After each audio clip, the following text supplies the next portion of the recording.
everybody, and welcome to the Dreamland. It's Mina. Hello, hello, hello, hello. How did you like that new music? Oh yeah. Was that nice? Did you like it? Hello. Hello, Domini Arson. Welcome to the Dreamland. How are you doing today? Hello, hello, Argo. Welcome, welcome. How are you guys doing? I am doing pretty good, because we're gonna finish this game today. Thank you! I spent like an evening on a website and looked for BGMs, and I found that one. There's also a new outro, so wait, walk when we get that far. Also, thanks to Ray11mm for the follow. Thank you. Welcome to the Dreamland. Ooh woo. Ooh woo. Also, I just want to say, if you want to see something funny, try redeeming Headpad or Bonk today, just when you want to. I did a little something you might enjoy. Hehe.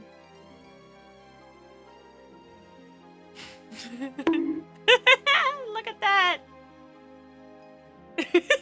Ow! Stop it! Stop bugging me!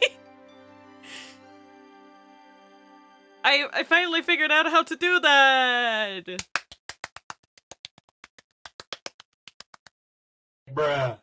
How dare you bruh me? Oh, thank you for the headpad! And I don't have to do anything! Okay, sorry. We're gonna start playing. Thank you for that. Right! Right, we were in a fucking shootout! And we just stopped. Okay, Mina learned forbidden magic. I know. Wait, what the fuck were we doing? Wait. Oh, look at him! Look at him! Kane man! I already forgot what wait. We dated Kane. Yeah, okay. We got to his ending! I remember now! Wait, can we continue? We can! Let's go! Sorry. Snazzy, we're gonna go to the lab! Go to the lab!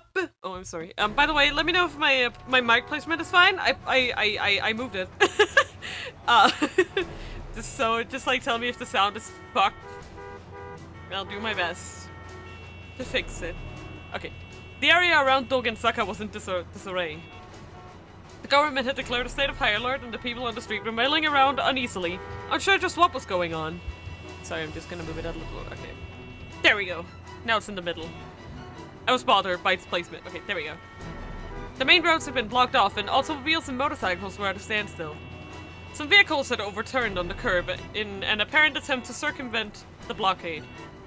Any moment now, Connell's team would be putting their plan into action at the scramble. Stanley wasn't sure what they might have gotten to help, who they might have gotten to help, but Connell was certain he put them to good use. As I called those Nazi used new forbidden magic, Mina did reading the bloody tool instructions. No! That was not the issue! Okay? It just wouldn't connect, and then it suddenly would. Okay? Please, stay safe. Don't you dare die on me. Stanley prayed silently as he darted underneath the railway overpass. He made it to his car, still parked on the roadside, and fortunately beyond the blocked off area. Jumping in, he sped off toward the laboratory.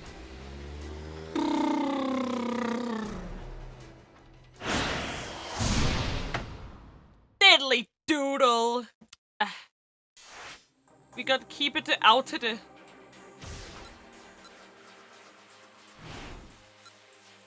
This is it, right? I think so. I think this is the jump that we want to make. What about Stanley? Yeah, what about Stanley? What about him?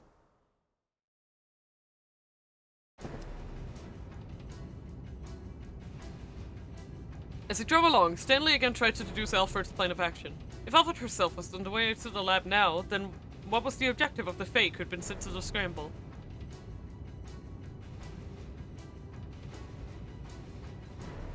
I would say to get Hitomi's blood. Because, yeah. I'd say that would be his objective. Because they need two things, right? They need Hitomi's blood, and they need the antiviral, right? They need like, to kill Hitomi. I don't think it was necessarily just to act as a decoy, like... Because she might have seen through that we would have guessed that she was actually Alfred. Wait, she might not, who knows?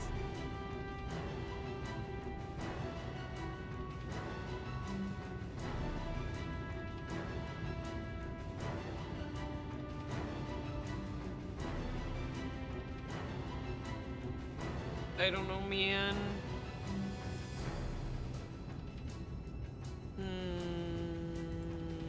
Okay, let's actually think this through.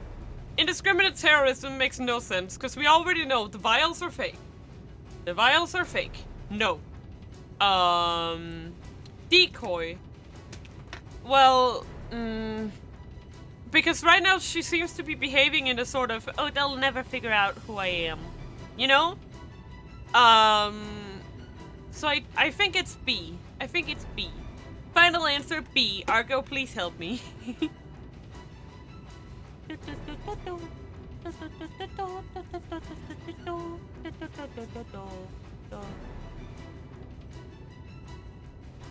Didn't know we were doing a spelling bee.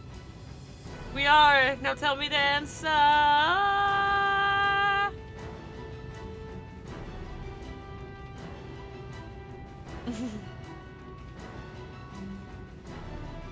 I'm kidding, I just want to get it right this time. Yes?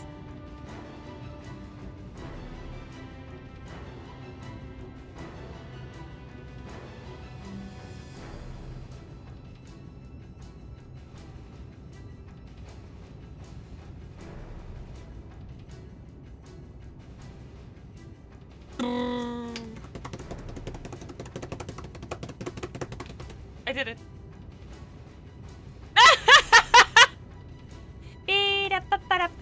Wait, I have it now. Wait, I have it now. Wait, I have it now. Wait, I have it now. Wait, I have it now.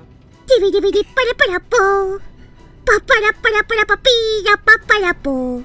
Pa para po. Pira pa para po. Pa para pira pa para po. Ta-da! I did it for you. That was for you, Argo. Thank you.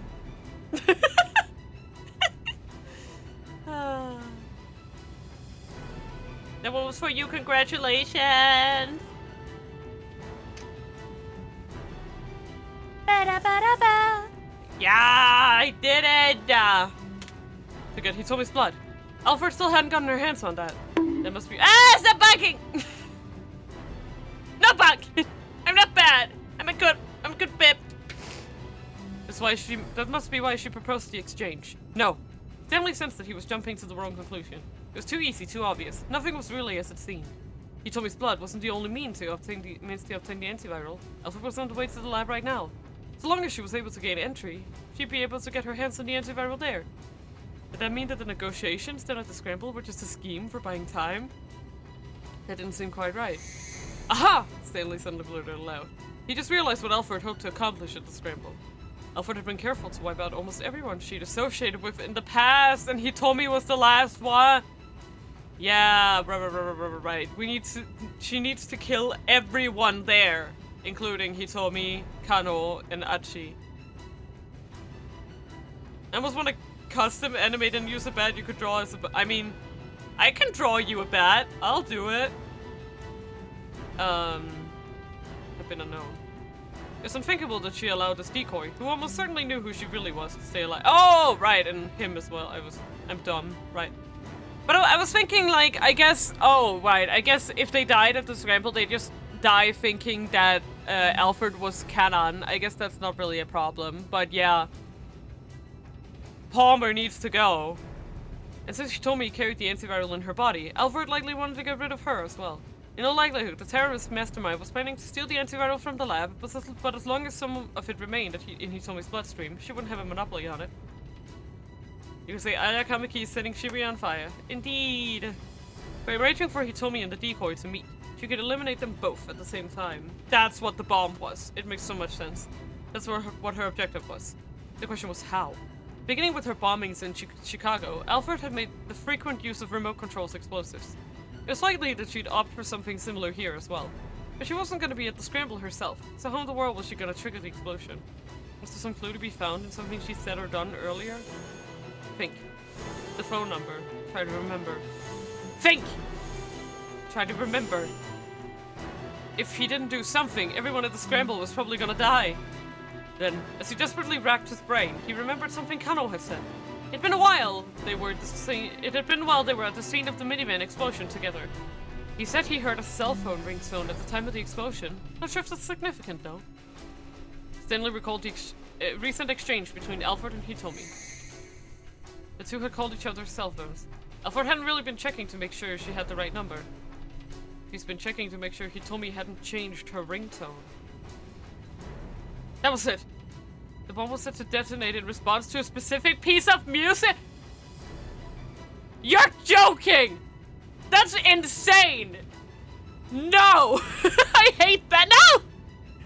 Disgusting! That is criminal. I hate that. The ringtone on Hitomi's phone was the trigger. Where could the bomb be hidden then? Stanley didn't have the time to think. He needed to alert Kano and the others right away. As he pulled out his phone again, he recalled the map of the stakeout positions. Kano would probably be right next to the decoy Alfred. It might be a mistake to call him under the circumstances. Maybe he couldn't risk calling Kano. But he could call Achi. Stanley dialed Achi Endo's number. Please, don't let me be too late. He muttered to himself as he waited for the calls to connect. Achi was quick to pick up. Mr. Stanley, what's going on? Got keep outed right in the face. Right in the bloody face. Okay, no, we can't jump to Achi. Then what can we do? Okay. Wait. This one is open. The new chat looks lit. Thank you. We worked so hard on it together after all. Sorry.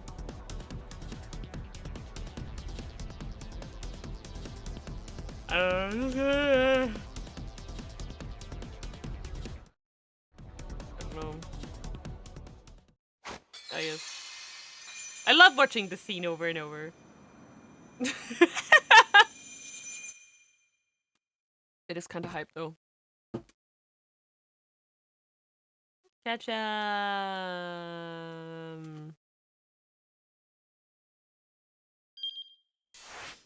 No. Make sure we caught them all.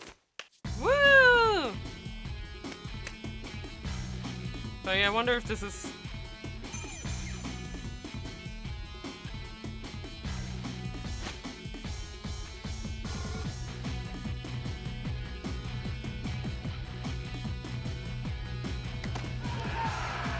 Wait, this is new?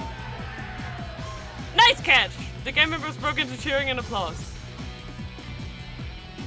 Achi got to his feet and looked around, but saw no sign of either Kano or Alfred. Hey Achi, if you're looking for the detective. This is a gesture with his chin. Achi looked and saw Kano far away across the scrambles, chasing after Alfred. Soon both men were lost in the crowd. Achi would have charged off in pursuit as well, but his wounded leg made that impossible. Get him, detective. He murmured under his breath. We're counting on you! This is new! I totally... There it is! There's the Kipu auto that I need to fix. Yeah! Look at that! I'm so good! I'm so smart! Sorry. I feel very smart. Let's go! Shoo! Shoo! Eventually, Achi spotted Kano on the far edge of the crowd. The detective pumped his fist in victory. It looked like he'd gotten Alfred to cough up the password. Thank goodness. Finally, some really good news. Now Hitomi and Maria were both safe. A surge of relief ran through Achi's body. Unexpectedly, his cell phone rang. It was Stanley. Mr. Stanley, what's going on? How did the negotiations go? Achi quickly filled in on the good news.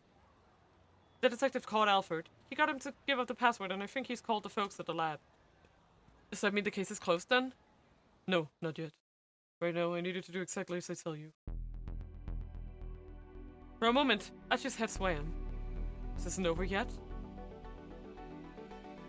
Why? What's going on? If you want to say Hitomi, then shut up and listen, Stanley barked. Alright! Tell me what to do, please. First, you need to power down Hitomi's cell phone. Turn off her phone. What for? Stanley serious or just messing with him? I'm pretty sure that there's a bomb somewhere near your location. A bomb? Achi's voice squeaked into falsetto. A bomb? Like that? The guy that Kano just apprehended as a decoy. The real Alfred is planning to eliminate Hitomi and the false Alfred at the same time. Eliminate both Hitomi and his own decoy? How would he do that? If the guy they just captured was a fake, then who was the real Alfred? He couldn't wrap his head around it. The more he tried, the more his thoughts became a jumbled mess. Listen, first turn off that cell phone. Then go and look for the bomb. Okay, got it.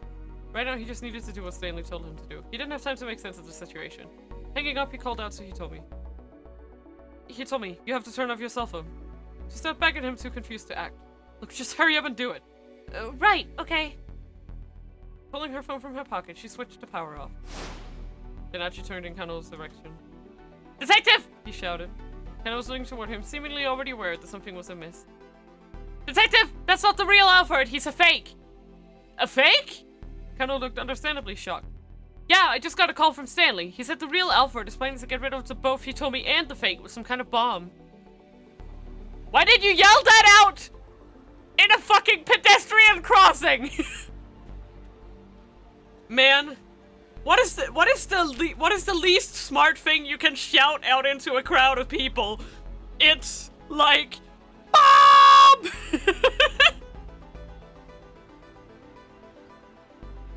Everyone panic! It's a bomb! Kano hurriedly turned back to the fake Alfred and began a fresh barrage of questions. Meanwhile, Achi's mind was racing again. If the bomb was meant to wipe out both Hitomi and the imposter, it would have to be pretty powerful, so it couldn't be anything particularly small. Where could the bomb be hidden in? Achi scanned the area, but didn't spot any place that seemed plausible. Kano made his way over to Hitomi. Pardon me, miss. I just need to search you real quick. Wait, had Hitomi been planted with a bomb? Actually, keep an eye on this guy, Kano said. If he tries anything funny, feel free to punch his lights out. Can I Shut up, Marco! Banned! Banned! You get the bug! Fuck you! Okay, sure thing. Achi took up watch over the decoy Alfred. The guy was handcuffed, but he was still a diabolical terrorist. Achi knew he couldn't let his guard down for a moment. He kept a close eye on the fake, ready to knock him cold at the first sign of mischief. Meanwhile, Kano continued to search Hitomi. Did you buy all the jewelry and accessories you're wearing yourself? Yes, most of them. The ring I got from my sister. What about your clothes? Oh, I bought them just this afternoon. The top I was wearing before it got torn. I see. Then as Kano continued to search, he cried out suddenly in realization. Hitomi, you have to give me your cell phone. It's a bomb. Hitomi hurriedly pulled out her cell phone and handed it to Kano. Achi looked on in alarm as he realized the detective was going to turn the phone on. Stop! Don't turn that thing on! Kano froze at Achi's sudden shout. Why not? The detective quirked a quizzical eyebrow. I don't know, it's just what Stanley said. He told me to make sure her phone stayed off. The blood drained visibly from Kano's face. Quickly pulling out his own cell phone, Kano dialed up the police. He launched into a discussion involving a lot of cop jargon that made no sense to Achi. But one thing seemed clear, Hitomi's phone itself might be the bomb. No, it's the trigger. But wait. Achi found herself doubting the phone bomb idea. If Hitomi hadn't brought her cell phone with her, what would have happened then? Would that just mean there would be no explosion here? He didn't buy it. Surely, Alfred would have thought of a way to eliminate Hitomi and the decoy crook whether she had her phone on her or not. It's too worrying a prospect to ignore. Achi waited impatiently for Kano to hang up, then asked, well, what do we do? For now, just let me handle this. We don't know when or how this thing might explode. You guys get out of here. Kano set the cell phone down on the ground and started to put some distance between himself and it. Achi followed after him, dragging the fake Alfred along.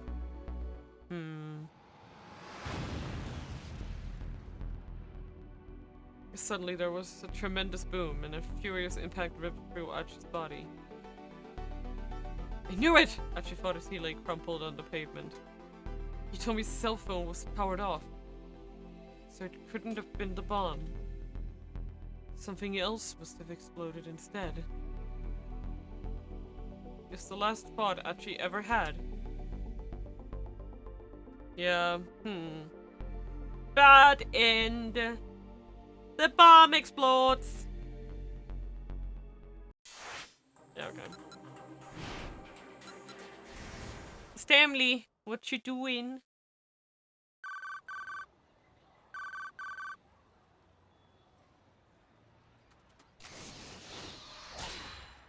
Or man over here.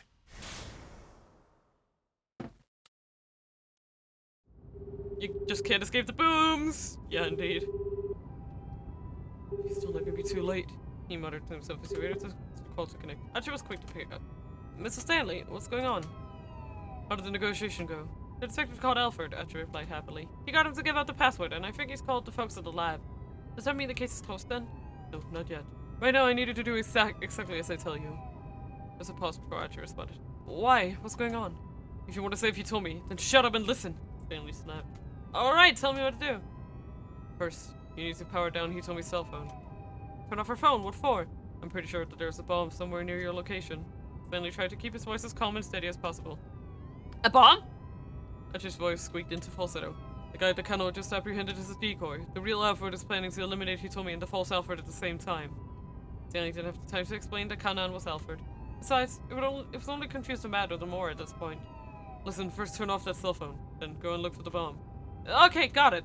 Archie hung up. Hopefully, the team at the Scramble would be able to pull through. Now Stanley needs to focus on capturing Alfred. He tightened his grip on the steering wheel.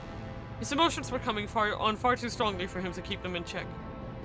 In the back of his mind, Stanley thought about the last he'd ever seen of Frank. There had been nothing left of his brother but a bloodied hand reaching out from beneath the rubble. Even since that day, since that very moment, Jack Stanley had sworn vengeance upon Alfred. He would never forget the rage he'd felt at having what was left of his family taken from him. Frank! I know. Frank! Hey Jack, once this is all tidied up, I'm gonna need a drink. Let's you and me have a beer together. Sure, you got it. Stanley sprang into action, leading away the throng of panicking civilians. But all the while, he couldn't help but worry about Frank. We've got almost 30 minutes left, he'll be fine. Beckham will definitely be here in time. He did his utmost to reassure himself, but still the doubts gnawed. When the bomb squad descended upon the area, clad in their protective gear, Stanley shot and looked at his watch.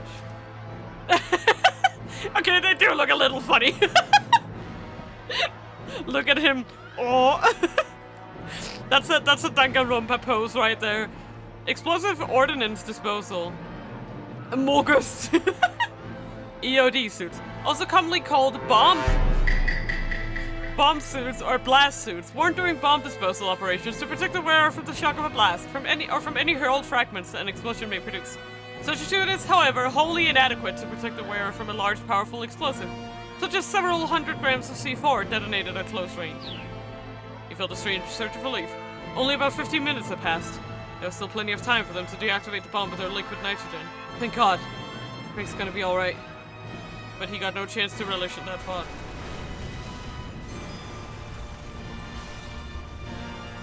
There was an ear-splitting boom as a powerful shockwave shook the area. Stanley whirled back around, staring in horror at the place that his brother had been. Nothing remained but a mound of rubble.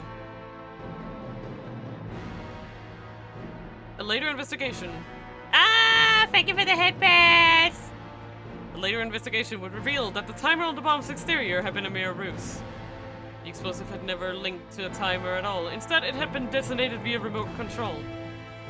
When electrical detonators capable of triggering an explosion with electrical current were invented, they quickly rendered old-style fuses obsolete. In the modern day, many terrorists use small electronics such as cellular phones and keyless entry remotes for cars as explosive triggers. Alfred had deceived them, using a visible timer to lull them into a false sense of security. Stanley had managed to save many lives that day, to be sure. I was confused as to how to make multiple gifts play at the same time, but in different places, but I got it to- yeah, you just need to add like a second one, I believe. Stanley had managed to save many lives that day, to be sure, but it had come at the cost of his own brother's life. Had he really made the best decisions he could have made? He was still asking himself that same question over and over, even now. But no matter how much he blamed himself, it wouldn't bring Frank back. If there's one thing he could still do for his brother, it was getting revenge on Alfred with his own hand. Stanley had been in constant pursuit of Alfred ever since. You can change the positions on the gifts, it's very good. Yeah, I know. He would stoop to any level for information without remorse. His opponent was someone who would do anything at all to achieve a goal. It only made sense for him to do the same. At some point, he stopped even hesitating to get his own hands dirty. He would charge headlong into any danger if he sensed Alfred's presence. Even his own life was a price he was willing to pay in the name of vengeance. He could never hope to latch his jaws onto his quarry's throat if he behaved like prey himself. Magic! Yeah. He must be the greater predator. He would cast aside his humanity. He would become a blood-stained beast if that improved his chances at the hunt. But the hunt was all that mattered. The pursuit of Alfred had become his only purpose. So it had been for the past 2 years. Now those years flashed through Stanley's mind in the blink of an eye. As he came back into the moment, he marveled at his own ferocity and at the depth of the wound he'd suffered.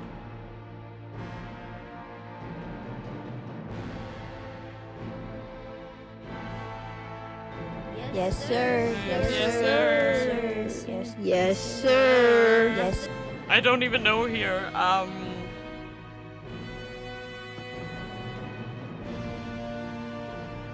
don't know. Frank seemed like a very mild-mannered young man. I don't know. I don't know if you should be.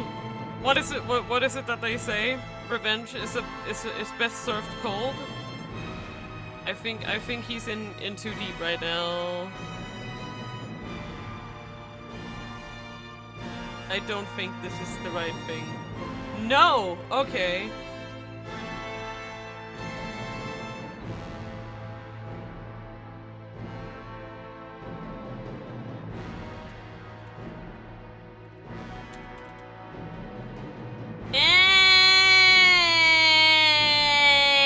Fine. See the correct answer? Tell me.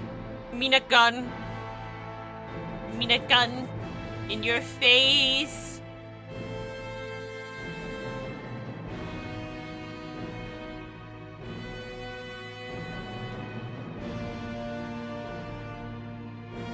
I swear to God, I'm gonna get you, or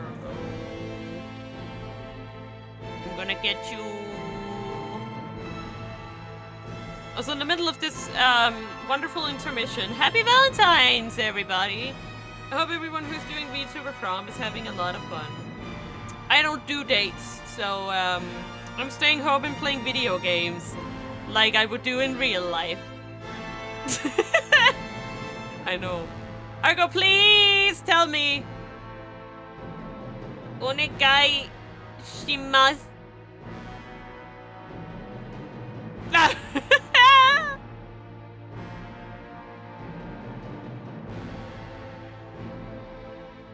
Frown. I go, please. Onegai shimasu.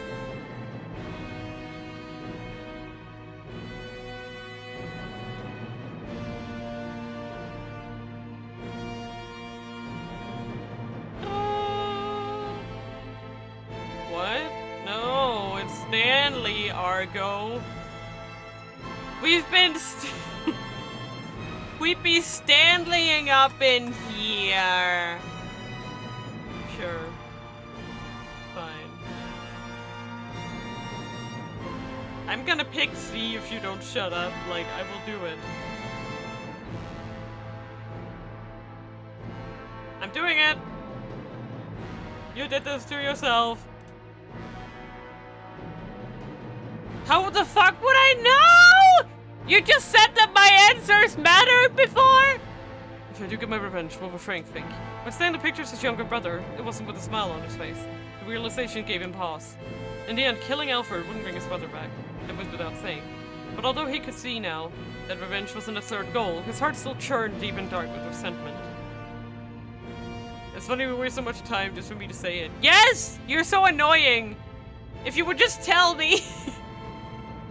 Finally, the Okosha Pharmaceutical Laboratory came into view.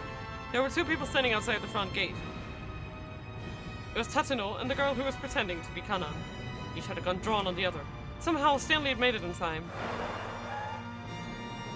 He pulled his car up alongside them and reached down into the gun sleeve concealed beside his seat. He pulled out a .44 caliber Desert Eagle, one of the most powerful semi-automatic handguns in the world.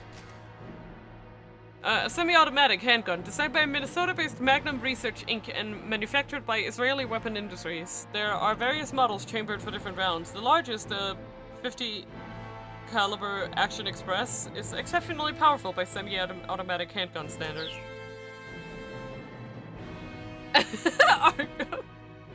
His orders were to apprehend Alfred.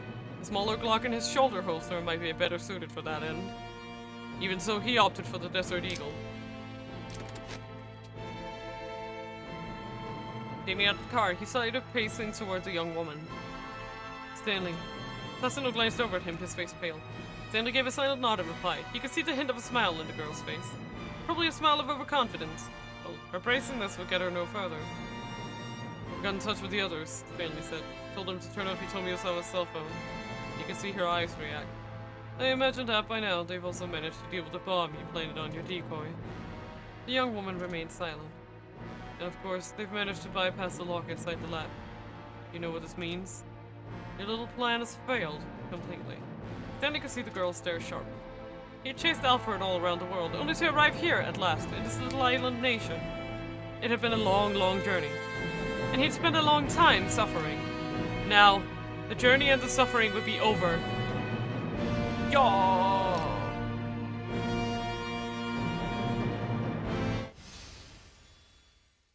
We meet at last, Alfred. Yeah! That was good! That was good! That was good. Stanley truly said. It said no. I love it. Okay. We did that. Oh right, I still forgot Kano. Kano. We're just gonna keep playing from this point and see what happens.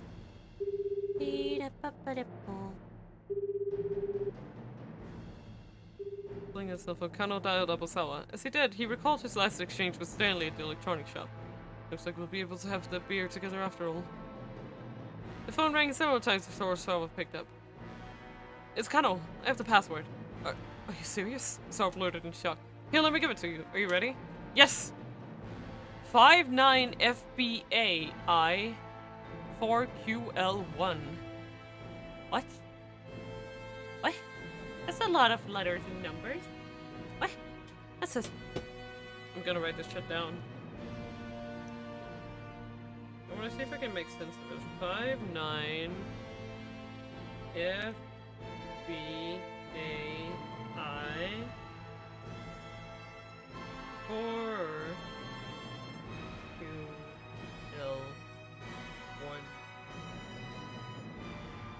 Does it say something if I turn it upside? No, it doesn't.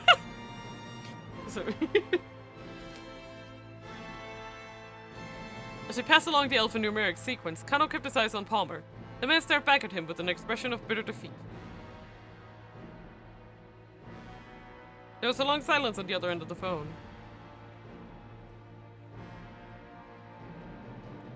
Then at last, Osawa's excited voice came through. That did it! It opened! The lock opened! Kano let out a deep breath of utter relief. Palmer snorted. You're really satisfied with catching me and saving the life of one girl? I suppose it's the Japanese way to forget the pain that's been visited upon you. But it's not over. The bloodshed will continue. All over the world, women, children, the elderly, innocent, all will bleed. Because absolute justice is on our side. Is that right?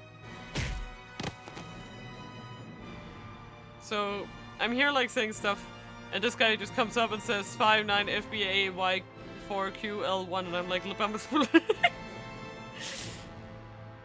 Kano drove his fist into Palmer's face.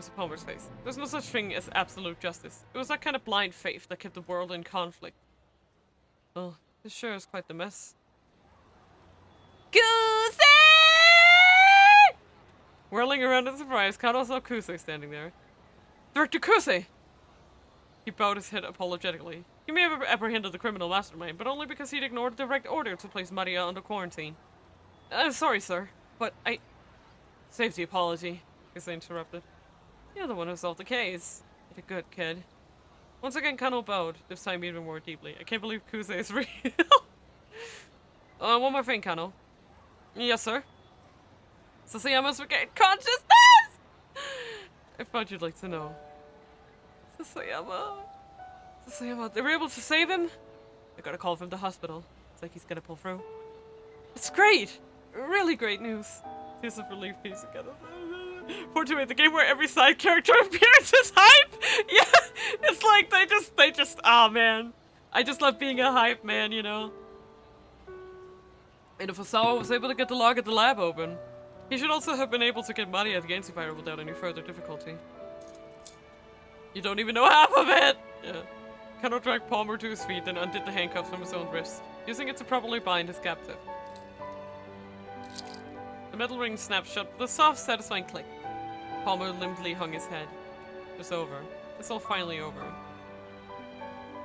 It really happened quite a day, Kano reflected, beyond all the challenges he'd faced. He'd come face to face with his own shortcomings. Now he knew what a long way he had to go to be the man he wanted to be. But at least he'd learned what it truly meant to be a detective. Because he was muttering to himself nearby. I mean, you don't even look alike, but... The director shook his head and cleared his throat. You know, Kano? For a second there, you look just like Tatsuno.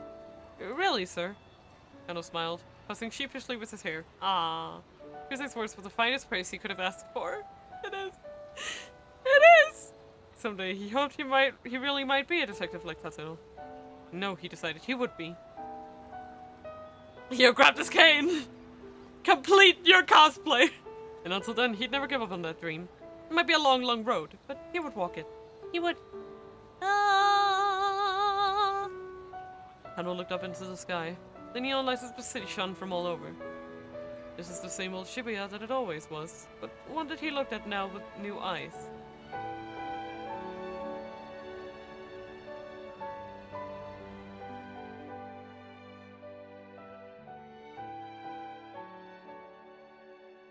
A 10-hour character development from a guy who quits on tripping on the sidewalk to guy apprehending a dangerous terrorist in the middle of Shibuya. What a place to give me a fucking keyboard, Jesus. Okay, now I actually need to start thinking. This jump is Stanley? No. Actually, no. Is there something here? Yeah, is this the one? I think this might be it. Yeah, I think it might be this one. That's my guess. That's my guess. I'm gonna try at least. You need to get Hitomi Osawa to safety immediately. Alpha doesn't try to get at her blood. He wants her eliminated. What? Hurry! Yes, sir.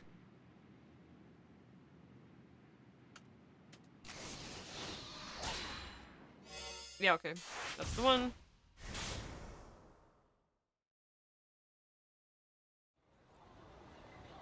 This was the same old Shibuya that it always was, but one that he looked at now with new eyes.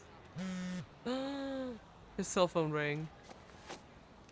Tatsuno's name appeared on the incoming call display. Kano quickly picked up. Detective Tatsuno, what's going on? You need to get Hitomi Osawa to safety immediately. Alpha isn't trying to get at her blood. He wants her gone. What? Tatsuno wasn't making any sense. Alfred Palmer had already been arrested. The threat was over now. Hurry! Tatsuno barked.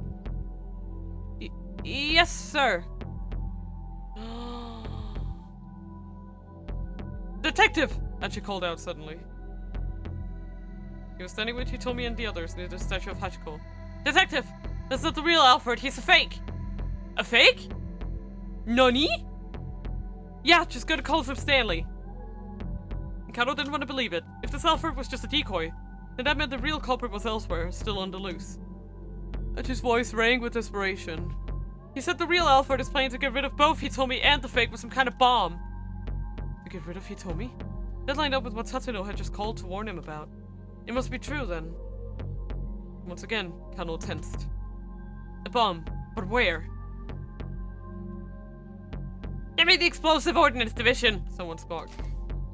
A team made up of the Tokyo Metropolitan Police Department, Security Bureau's 1st, 2nd, 3rd, and 6th Riot Police units, as well as the Support Vehicle Unit, Jesus Christ, How many fucking units do you guys have? Like 500?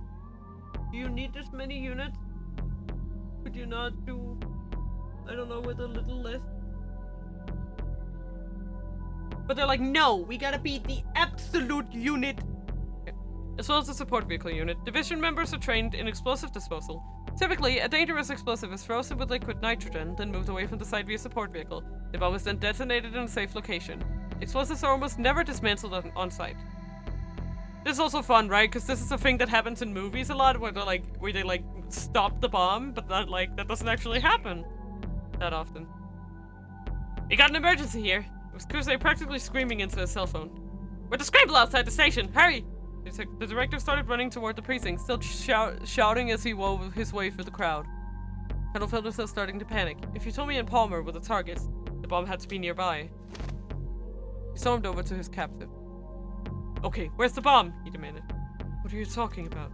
Don't play dumb with me. I already told you the password, Palmer said. What point would there be in keeping things from you now? He had a point. And if he had known about the existence of the bomb, he'd kept it a secret so far. Getting him to reveal it now would not be easy. Kano decided to just have to go look for it himself. He took a deep breath and tried to think logically. If he were Alfred, what would he do? How could he ensure that he'd eliminate both Hitomi and the fake Alfred at the same time? Or would he plant a bomb in order to pull that off?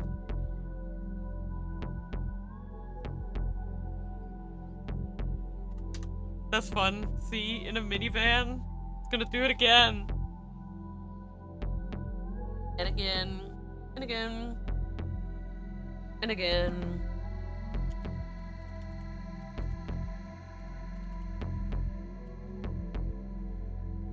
And again. And again. I mean...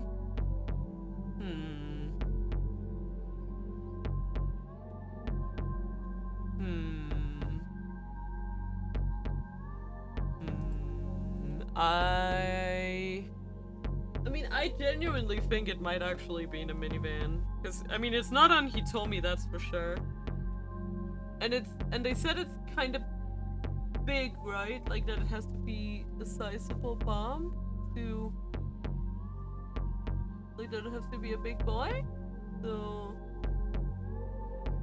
Maybe it's not the kind of bomb you can plant on a person? I don't know. I think it's the minivan. I think it's the minivan. My brain says minivan. In a minivan. He was gonna try the same ploy all over again. Connell thought back to the other van explosion earlier that afternoon. Alfred would need an explosion big enough to wipe out both Hitomi and the fake Alfred, even if they got separated. With that in mind, rather than plant a bomb in one fixed spot, he would use a minivan, which could be moved to wherever Hitomi and Palmer happened to be. Actually, it's in a minivan. Look for a minivan! Kano scanned the area. There were plenty of vehicles parked all around, but no minivans. It seemed strange. If the two intended victims were here now, he'd expect the bomb to be somewhere near as well. Still, he didn't spot a minivan anywhere. Kano ground his teeth in frustration, sweat practically powering from his forehead. Was he wrong in his assumption? If he was wrong, where else could the bomb be hidden? His mind began to run in circles. Okay, you can do this, he told himself. Focus, just think! Focus! Think! He had to trust himself and then take action. He decided he'd just have to start checking whatever vehicles were close by. Leaving the fake Alfred under SOS's watch, he ran for the nearest parked car. He peered through the side windows. There didn't appear to be anything suspicious inside. Of course, if the bomb were set in the engine compartment of the trunk, a cursory check like this could never find it. Still, he hurried toward the next car. He had to trust his detective's instincts. If you couldn't spot the bomb itself in a vehicle, maybe something else would alert him to its presence. Alfred had a certain criminal signature that Kano was sure would linger. Nothing abnormal here. No problems here. Not this one either. With each car he checked, Kano's panic rose. About a minute, and 2 minutes must have passed since he'd started searching for the bomb. Already more than 15 more had passed since Palmer had appeared on the scene. The detonation could come at any moment now. Kano felt he might crumple in the weight of fear. It might already be too late. He felt utterly defeated. And then he saw it. A small, boxy minivan, and it was racing right toward him. That was it! It had to be. The van drew steadily closer, streaming a massive plume of white smoke. Kano sprang into action. Stop! Stop that vehicle! He rushed right into the minivan's path, bracing himself to stop it with his own body if necessary. The driver's compartment was filled with white smoke, making it impossible for him to see who was driving. The van might be unmanned. Stop! Kano shouted again. And it was probably pointless, but he had to try.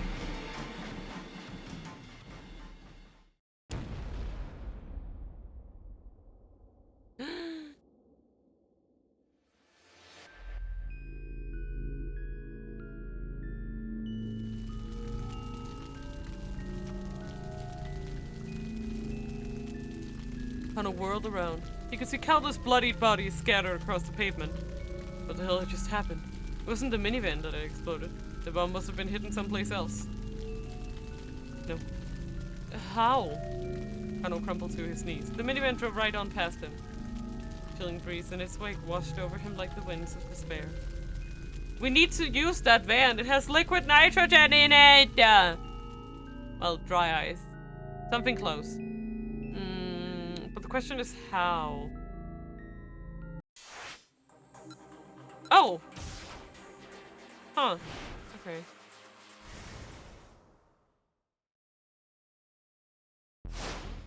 Then Achi turned in Kano's direction. Detective, he shouted. Kano was looking toward him, seemingly already aware that something was amiss.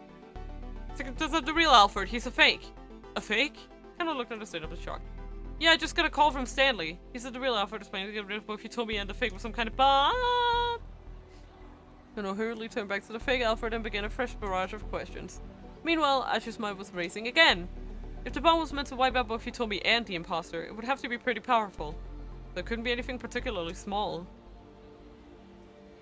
Where could the bomb be hidden then? He scanned the area, but didn't spot any place that seemed plausible. Then his eyes happened to alight on the attaché case that the decoy had discarded. Could it be? No sooner had the suspicions been arrested than he heard Kano called out to him.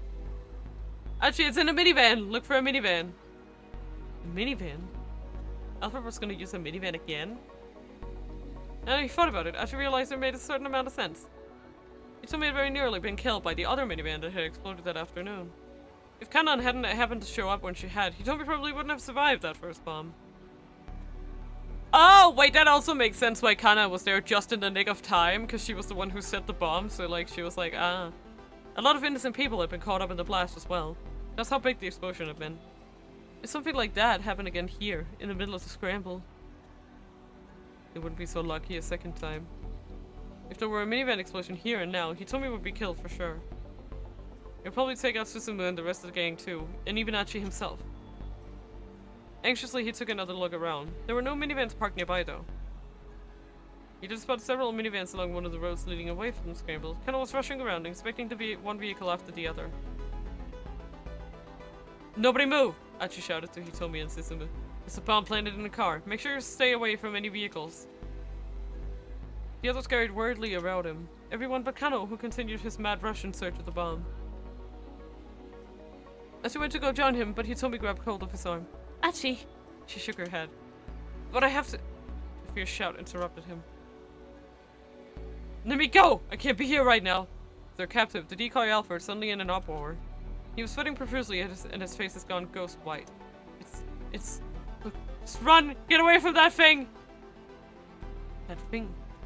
Achi followed the decoy's gaze. Was that it? Was that where the bomb was planted? It all happened so quickly that she didn't even have time to issue a warning. No sooner had he located the bomb than he was blasted off his feet. Damn it. If only I'd noticed a little sooner. As he spiraled into an abyss of regret, Achi lost consciousness for the last time. So it is the briefcase. That makes sense. Man! If I found out a little sooner...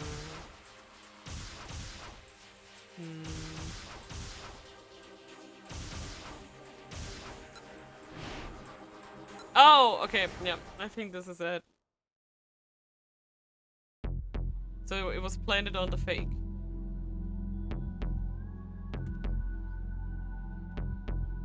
If I found out the lottery number sooner, I would have won!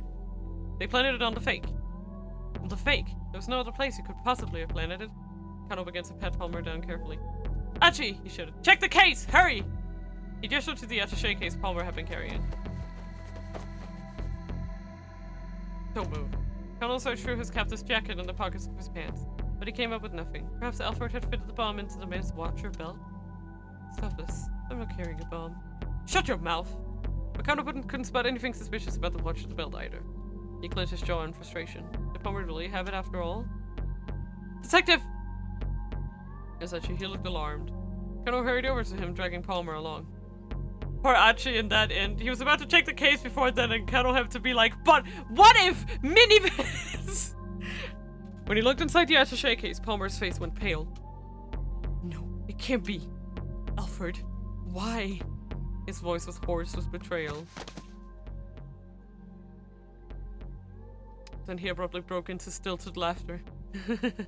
Trusting someone really does make you blind. Such a simple, childish ruse. And it might run it right under my nose. Palmer looked over at Kano. We need to get out of here immediately, he said. That right there is C4. A high-yield plastic explosive used by the military. And that's enough to blow this whole area to smithereens. A plastic explosive created for military use. The chief component is ardiac trimethylene Nope.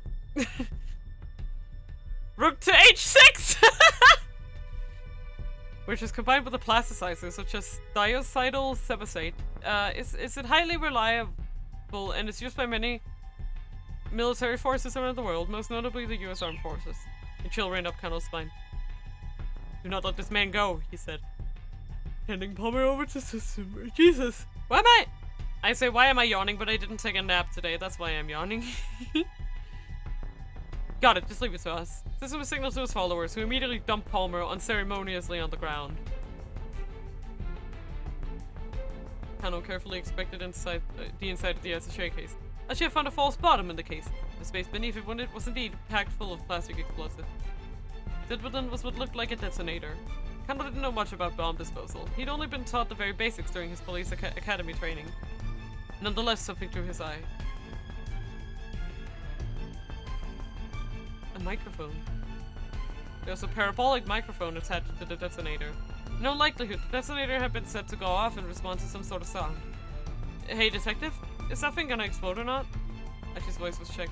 It looks like it's sound activated, but it hasn't gone off just from hearing people talking nearby. Basic bomb disposal. Pick up the bomb, throw it to the trash, wait for trash company to take it away. And let the trash company get blown to smithereens instead. It means it must be set to explode in response to a specific sound trigger. A specific sound, huh? I just took a moment to think. That's it! It must be Hitomi's ringtone. That's why Stanley had me power her cell phone off. So that means we're safe, then? Hitomi asked. It's not gonna explode anymore, right?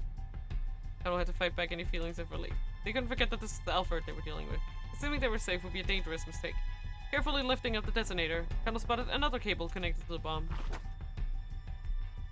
As calmly as he could, he tried to remove the plastic explosive from the attaché case.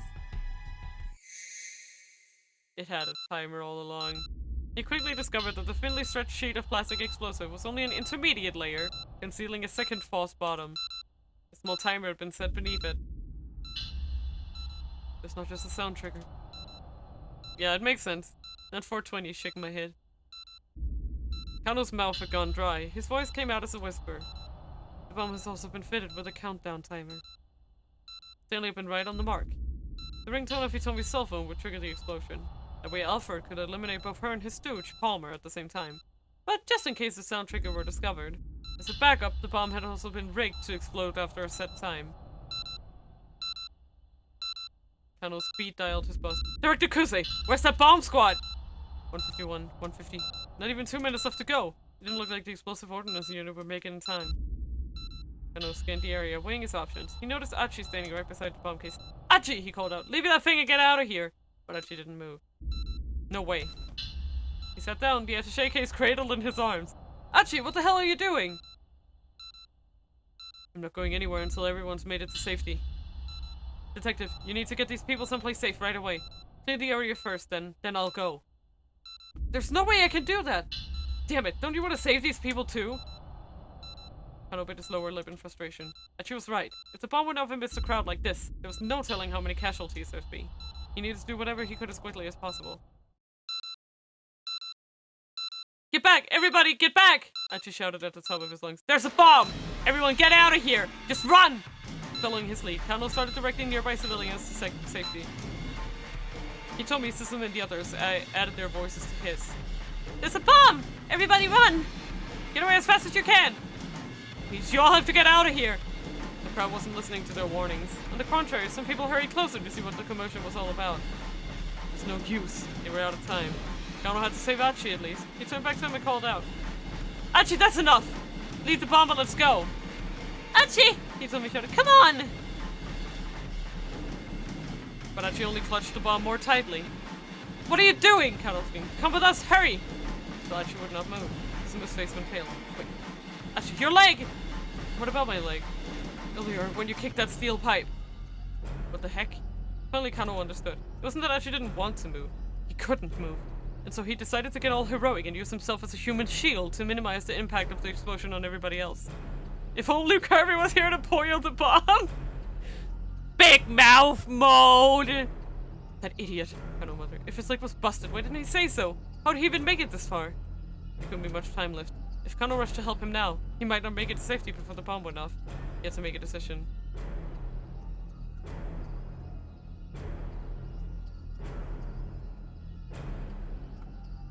I feel like this was a both roads lead to hell kind of deal. He couldn't just rush in without a plan. A detective needed both a cool mind and a fiery spirit. And the more heated the situation was, the more he needed to stay cool. He could feel the muscles in his legs begin to stiffen. I can't say a word. He did his best to slow his racing heartbeat as his mind sought desperately for a way out of the situation. But his eyes remained fixed on Archie, holding that bomb in his arms. Knowing that it could explode at any moment made it almost impossible to think. The harder he tried to calm himself, the more his panic grew. He cursed himself for not leaping into action immediately. He should have acted before thinking. That was the only thing he was good at. Still he stood frozen, staring at Archie. Then he felt the hairs race up at the back of his neck. White smoke was pouring from an approaching minivan. The vehicle teetered to a stop along the shoulder of the road. Still the smoke spilled out, boiling from a partly open window. Kano could feel a strange chill in the air. Is that? Instinctively he rushed toward it. Dry eyes!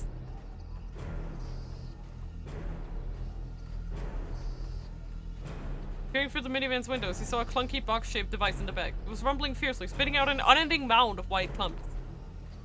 A dry ice machine. Hey! Kano yelled, banging hard on the door. Open up! By freezing a bomb that used an electronic activation trigger, it was possible to kill the battery cell and deactivate the detonator. The explosion ordnance unit used liquid nitrogen, but maybe dry ice could work as well.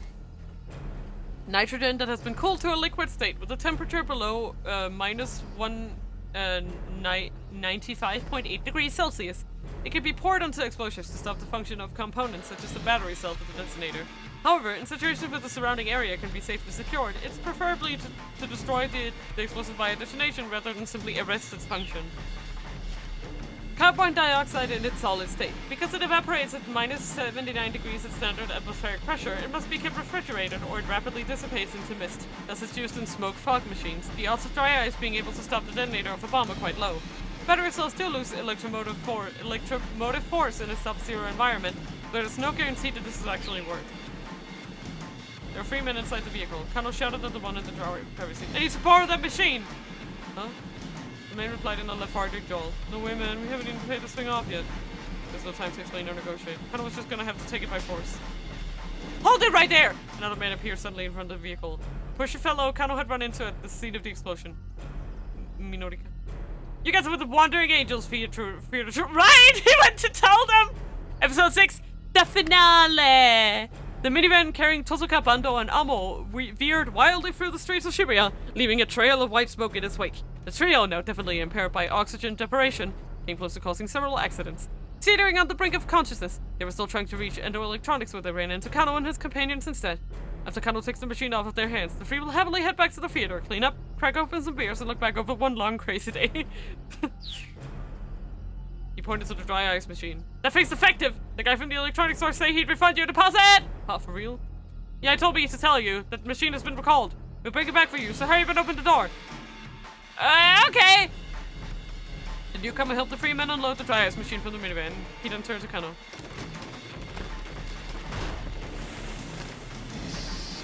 Here.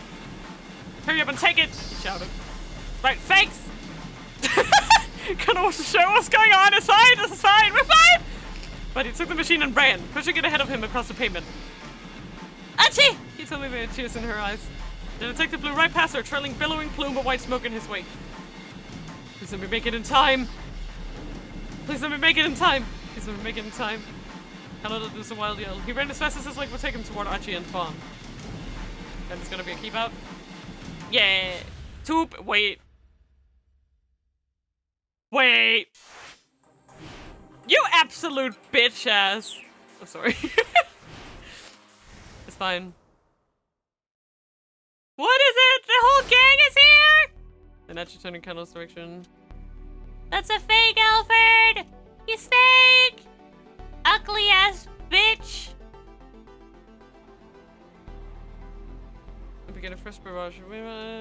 Bomb, bomb.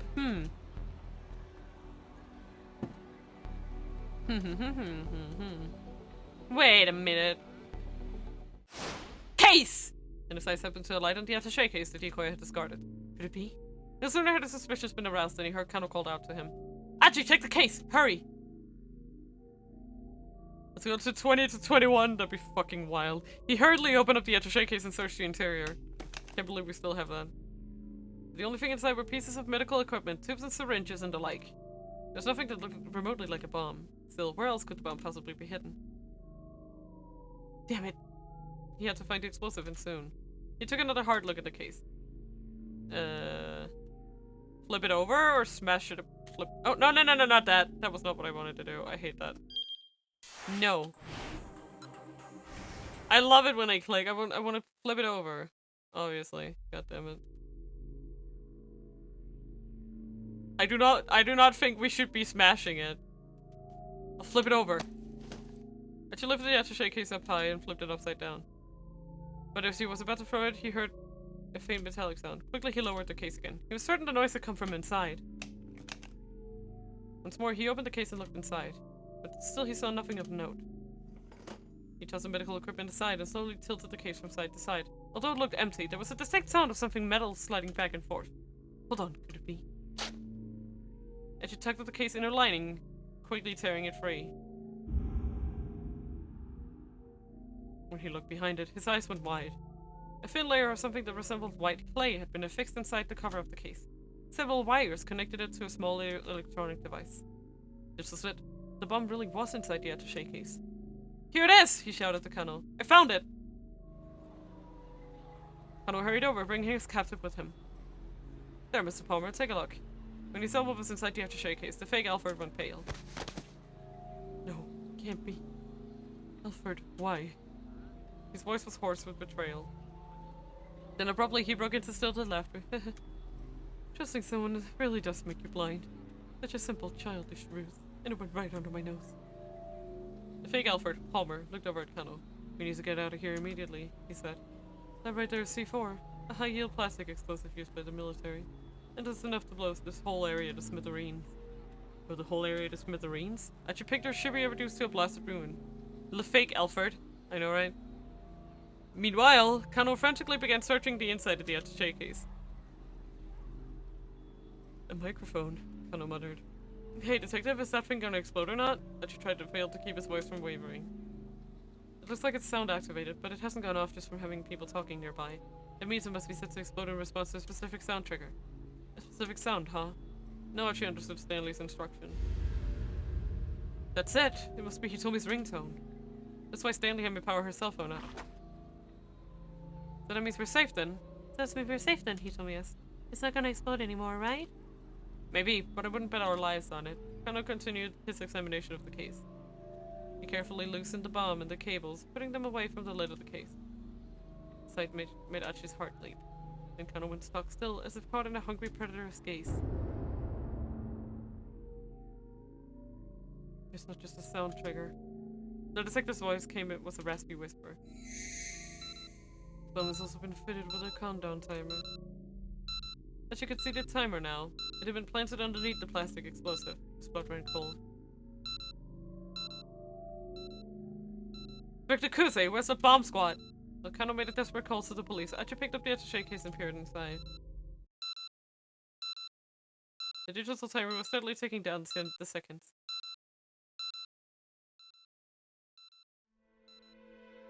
Archie scanned the nearby area. There were too many people around to scramble. Hitomi was there. Susumu was there. Several more of his old pals, along with a bunch of innocent bystanders. The people are the lifeblood, Archie reminded himself. The blood that coursed through the body that was the city. Like cells, they brought to life the city he so loved.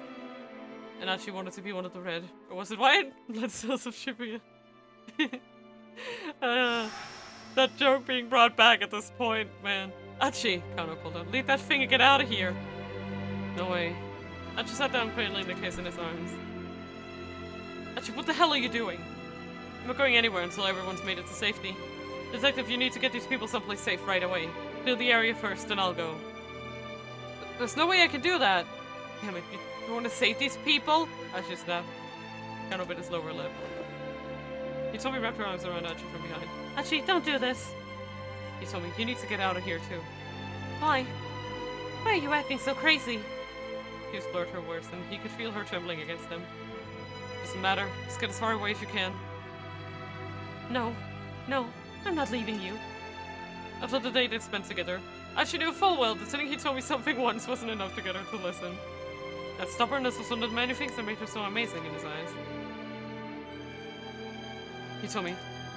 Archie clasped one of her hands tightly. Please. This is the one favor I will ever ask you.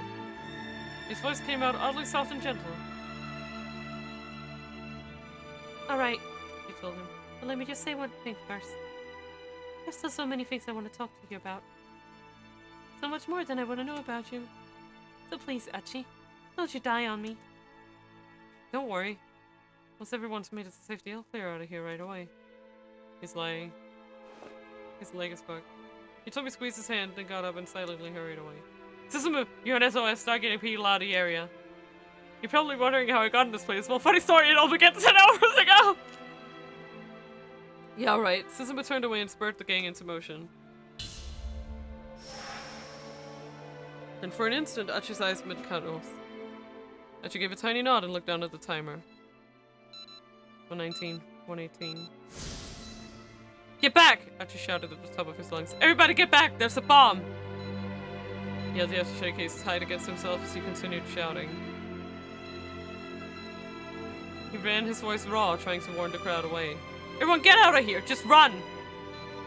Following his lead, Kano started directing nearby civilians to safety. There's a bomb! The detective shouted. Everybody run! Get away as fast as you can! Susumu waved his arm emphatically. Please, he told me, you all have to get out of here. But the crowd didn't heed their warnings. At last, apparently deciding that the time was up, Kano turned back to Archie. Archie, that's enough. Leave the bomb and let's go. You can hear Susumu and Hitomi shouting as well. There's no time left, man! Archie, come on! 57, 56. The way Palmer had talked about this bomb, it sounded like a pretty dangerous one. It might be powerful enough to blow up the entire intersection.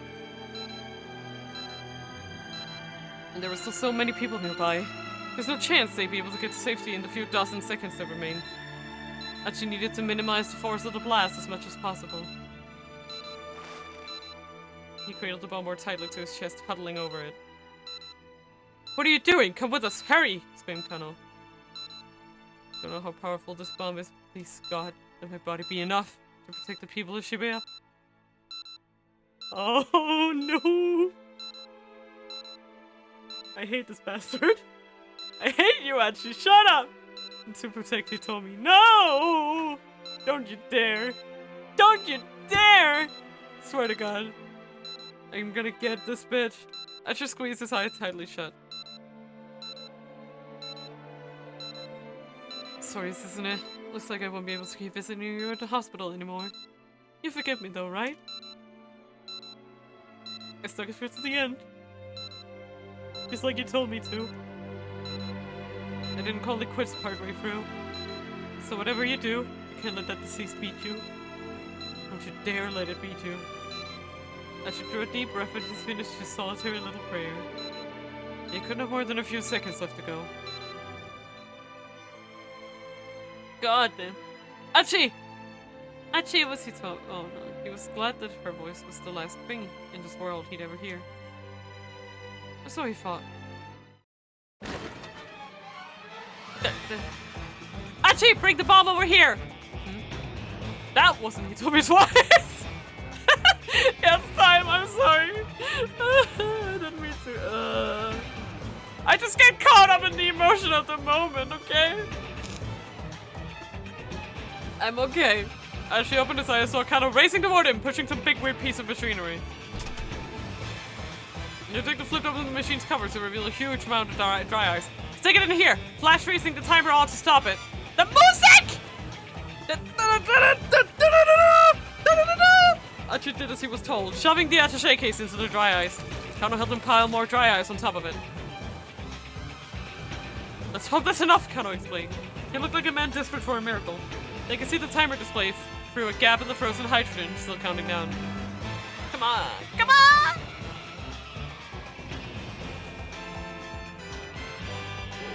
Is this not gonna work? Achi and Kano held their breaths.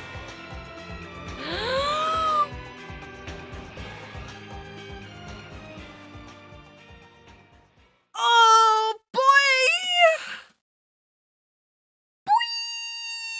Wait, what's gonna happen now? Wait. Oh, I guess, do I jump? Wait, did I do it? Did I do it? I did it! Wait. Wait, is that, wait, what am I gonna do? Wait. Do I go? Do I go? Do I go? What? I go back and start from the beginning again? do I do it? Am I going?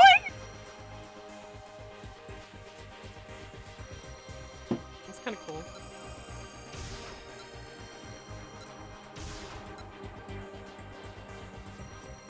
Are we gonna do it? I mean, we did it, everyone. I'm going! I'm going! Do I go? Am I going? I don't even know anymore.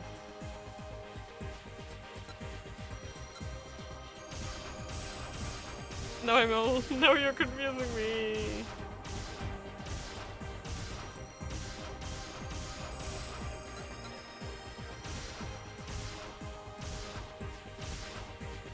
Where? Let's go to the end. We're going.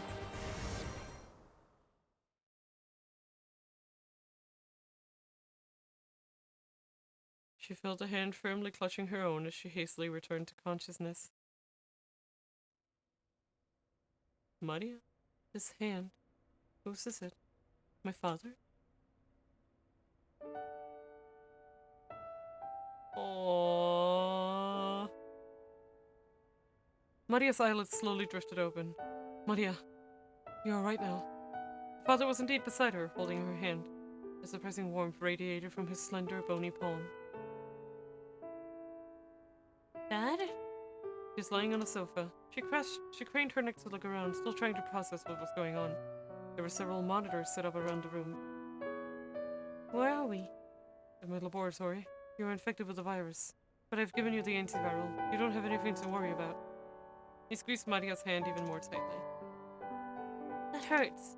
Oh, right. Sorry. I saw he stopped the pressure on his daughter's hands. But he didn't let go entirely. This feels so strange, Maria muttered, staring up at the ceiling. I wonder why. What does? Having you hold my hand. I used to hold your hand like this when you would go on walks together when you were little. I doubt you remember that, though.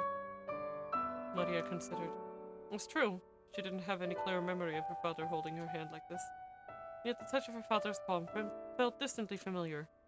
Gently she squeezed back. Aww. It's been a while, hasn't it? She said. I mean, me looking you in the eye while I'm talking to you. It's only because I didn't look you in the eye. Osawa hung his head. I'm so sorry, he said. Please forgive me. I never meant to hurt you like I did. Wait, hold on. Maria was taken aback. I don't know what you're talking about. What do you mean, hurt me? Like on that rainy day. So told Maria about the day she'd run away from home. About how he'd known where she'd gone, but hadn't gone to find her. About how he'd given into his anger and struck her once she came back home. When he'd finished, he hung his head once more. I'm so sorry. I've been such a terrible father. Maria cracked an impish smile. Oh yeah, I guess that did happen. So a frown. You know, She said. I'd totally forgotten about that. Until you mentioned it just now, I mean. I can't believe that, Sawa replied. Wait, I hurt you. He sounded so disappointed in himself. Dad, I feel like I can let myself dwell on each and every detail of my childhood. I mean, in the 19 or so years I've been alive, I've been hurt in lots of different ways. The child experienced so much more than what her parents knew. That was what growing up was all about. It was a happy thing, but also a little bit sad. Osawa was visibly grappling with his feelings. I see, he said. I guess you have gone through much pain.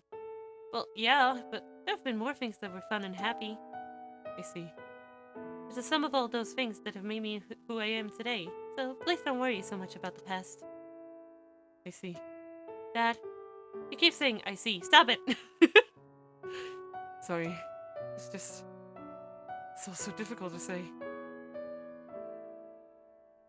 Osawa was trying and failing to hold back his tears. Maria wasn't quite sure what those tears were for, but she felt a prickle of embarrassment. It's like, Dad. Shyly, she looked away, her eyes alighted on one of the monitors. Oh, fuck! The screenshot of you from outside the lab.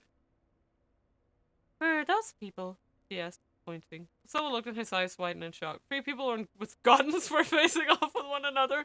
Maria recognized one of them. Tatsuno, the man with the cane. Yeah, we kind of forgot Tatsuno and Stanley ended up on the same point. It's like, Why are those 2 pointing guns at your friend? Osawa's voice was shaking. My friend? What do you mean? When we went to the Middle East. You know, Kanan. Osawa switched the monitor to show a different camera angle.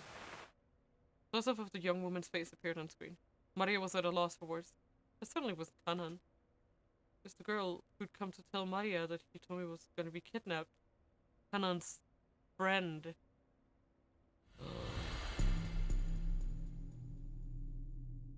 Fine! Yeah, that makes so much sense! It had happened 3 days earlier. While Maria was on her way home from campus, a girl approached her, telling her she was a friend of Kanan. Can't believe Kanan's friend is called Kanan too, I know, right? Kanan asked me to pass along a message, She said. Then she showed Maria a video recording. The video quality was quite poor, and the voice indistinct. There's a terrorist who's after the antiviral agent your father is developing. Maria listened in shock as the message continued. The terrorist plan was already in motion, and he told me I'd been infected with the killer virus. Your father used the antiviral to save Hitomi, but the terrorist planned on that. I'll spare you the details, but there's a way to extract the antiviral from Hitomi's blood. Stealing the drug from the laboratory directly is too problematic. The terrorist intends to get it directly from your sister. Hitomi is certain to be kidnapped at some time in the next few days. So I have something to ask you. I'd like you to get kidnapped in her place. Since you're twins, it should be possible for you to trade places without the kidnappers realizing it. I gave the girl who's passing along this message a necklace outfitted with a small GPS beacon. Make sure you wear the necklace. Switch it on, and it'll allow me to keep tabs on your location. I promise I'll come rescue you. Please help me. This is the only way we can keep the antiviral in Hitomi safe. This explains so much. Because, like, this puts it all into place about how the whole Maria thing was orchestrated. Like, with Alfred and stuff. How, like, because one thing is... Like, because Kanan would have had to be... Because, like, Maria did mention, right, that Kanan was involved here. So it makes sense. The video ended and the girl handed Maria a necklace with an ornate pendant and showed her the hidden switch on the back. Kanan's coming to Japan? Maria asked. She's already here. She's ready to risk her life for this mission. risk her life. Maria started uneasily. So, this terrorist who's after the antiviral drug, is it Alfred? The girl looked shocked. You know about Alfred? Kanan told me that taking down Alfred is her purpose in life. But Alfred has ties to the CIA, so it's hard for Kanan to get any good leads. That's true. Which reminds me, you should have this. The girl held out a photograph. This man is dangerous. Stay away from him. He's an ally of Alfred. Maria did her best to burn the man's image into her mind. Alright, The girl said. I passed along everything Kanan wanted me to tell you. What you do next is up to you.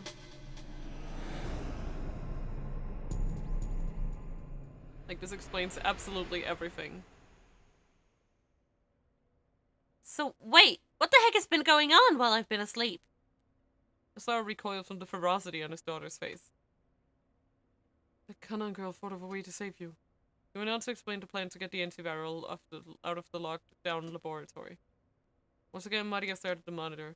As she eyed Kanan's friend, another memory from before she'd blacked out drifted to the surface.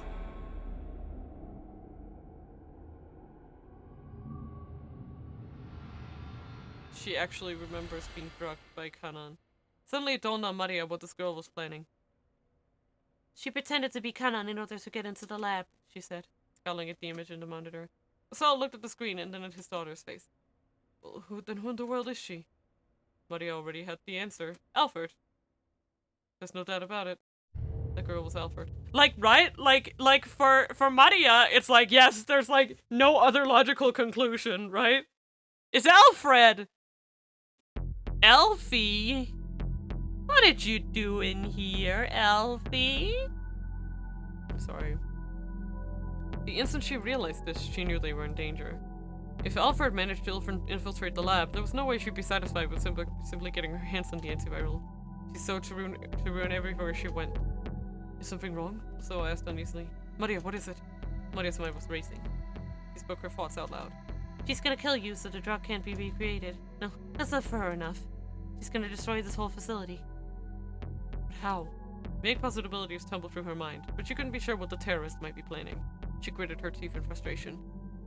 Don't worry, so I said. I don't know who that girl is, but right now she's outside the lab. There's no way she can kill me or plant a bomb in here or anything. Yeah, I know. Maria gave a tiny nod, but something gnawed at the back of her mind. Make sure you wear the necklace. Hurriedly, Maria took hold of the pendant that hung on her neck. As soon as she did, she felt a chill run up her spine.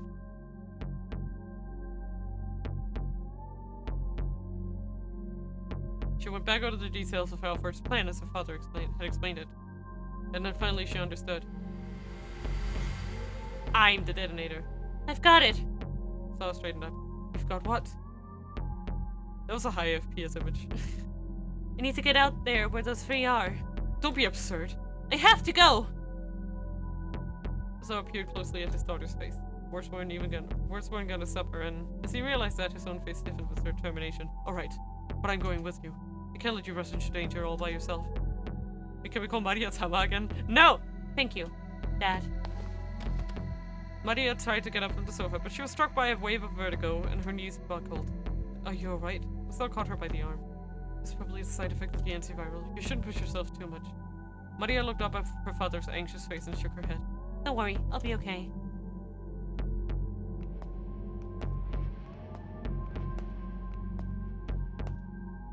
Her body was weak with lethargy, her mind trapped in a disorienting haze. Every step was a monumental effort, but she clenched her jaw and forced herself onward, making her way down the laboratory hallway. The whirlwind of anger and sadness spurred her onward. Alfred was masquerading as Kanan. The cruel truth was all too clear. The terrorists would never have been able to get away with the deception if Kanan were still alive. Which means that Kanan must be. Maria fought to hold back her tears. It was too early to cry just yet. They could wait until after she'd put a stop to Alfred's plan. I feel so bad. Using her rage to suppress her sorrow, she shoved open the door in front of her. I fucking love you, Maria. That isn't Kanan! Maria's voice exploded into the silence of the standoff. I doubt we're getting better testimony than Dad, Stanley said, his gun still at the ready. There's no talking your way out of things this time.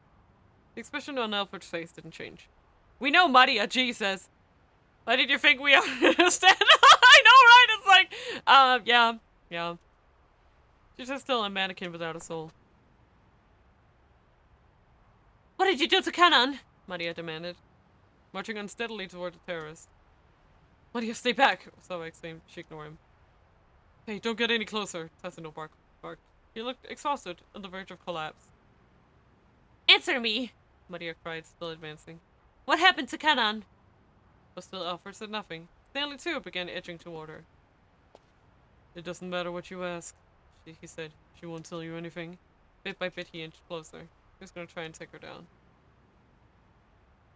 Let me turn your question around, Alfred said abruptly. What do you think? Maria paused, confused. What do you think about what? What do you think happened to Kanan? Corners of her lips twisted up, shaping a mouthless smile. You killed her, didn't you? Maria's words came out as a whisper. What was that? I couldn't quite hear you. You killed Kanan, didn't you? This time Maria cried out with a biting fury. Alfred snickered. He's provoking me, Maria thought, causing herself to swallow her rage. She couldn't let herself get caught up in Alfred's game, or her anger would spill out of control. Jesus, Epilogue has no chill, I know, right? Why are you laughing? By force of will, Maria made her voice firm and steady. Because I'm guessing you weren't expecting me to show up here. Alfred raised an eyebrow ever so slightly. This thing here, it's a bomb, isn't it?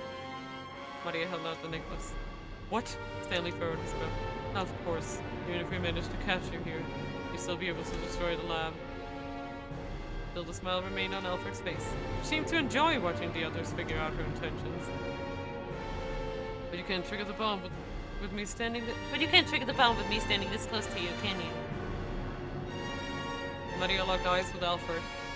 Unless you're prepared to sacrifice yourself. She stood like an image of bravery, while on the inside her apprehension threatened to tear her apart. She should feel her heart thudding so furiously that she thought it might explode. Cold sweat trickled down her spine. Only her rage at Kanan's murder kept her from backing down. Go ahead and blow yourself up if that's what you want, she said. You'll die with nothing. Your death will mean nothing. But not mine. My death will avenge Kanan's.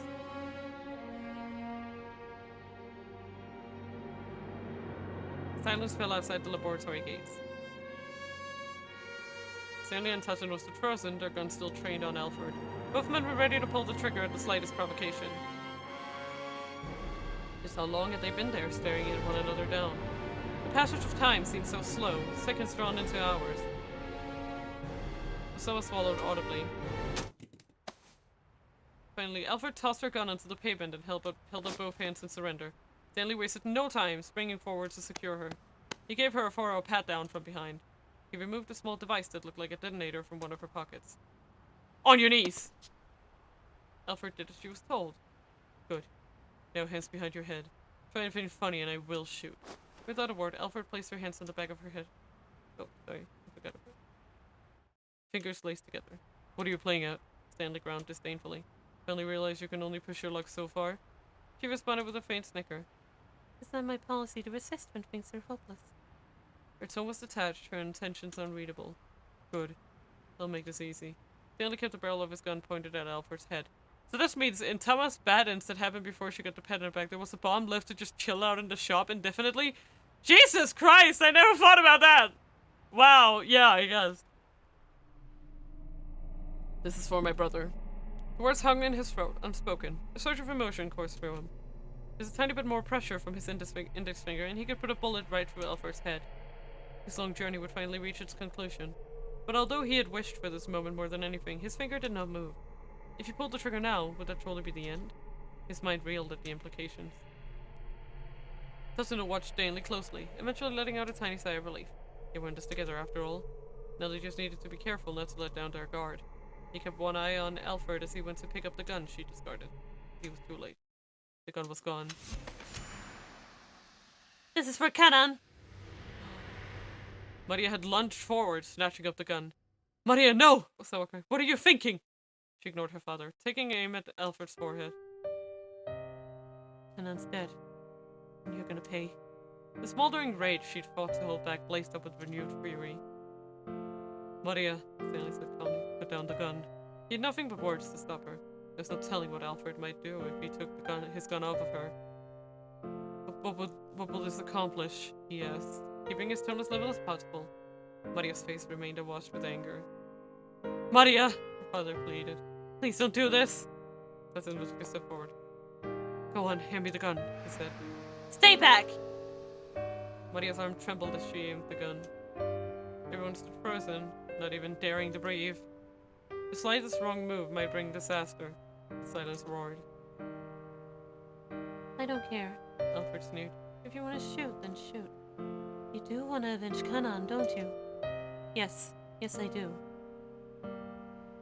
Maria tightened her grip on the gun. The one bad ending I was always most curious is the first Kano end where he questions Achi and Kuze says it's already over. Yeah, like, what is over? Did they solve it? Or did they just, like, I don't know, did they maybe just find Maria and then she would, like, and then like, she would die? I don't know, like, I'm concerned. Yeah, that ending does concern me. I agree. Like, what would have happened? Like, would they have found Maria? Is that their solution? And then, like, we just got to the point before she died a horrible, painful death. Maria tightened her grip on the gun. Memories of her friend drifted through her mind.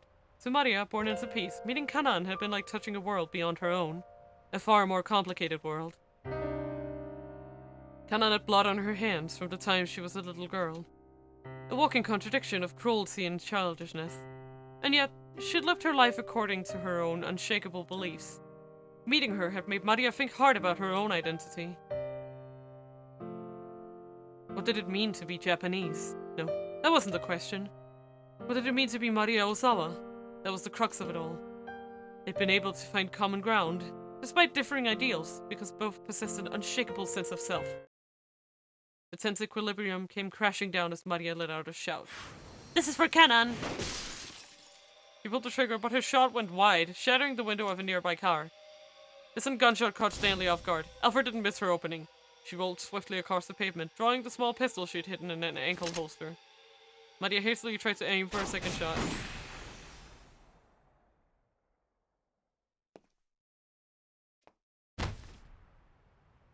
Dad? Sawa collapsed at Maria's feet. Dad! Her father went limp. No. Ugh. Stanley dived at Alfred. He grabbed hold of her right wrist, the one clutching the gun, and slammed her head down hard against the pavement. She made no attempt to resist. In a moment, he had subdued her. There is one. The protag had to die. No! Maria, you're not hurt, are you?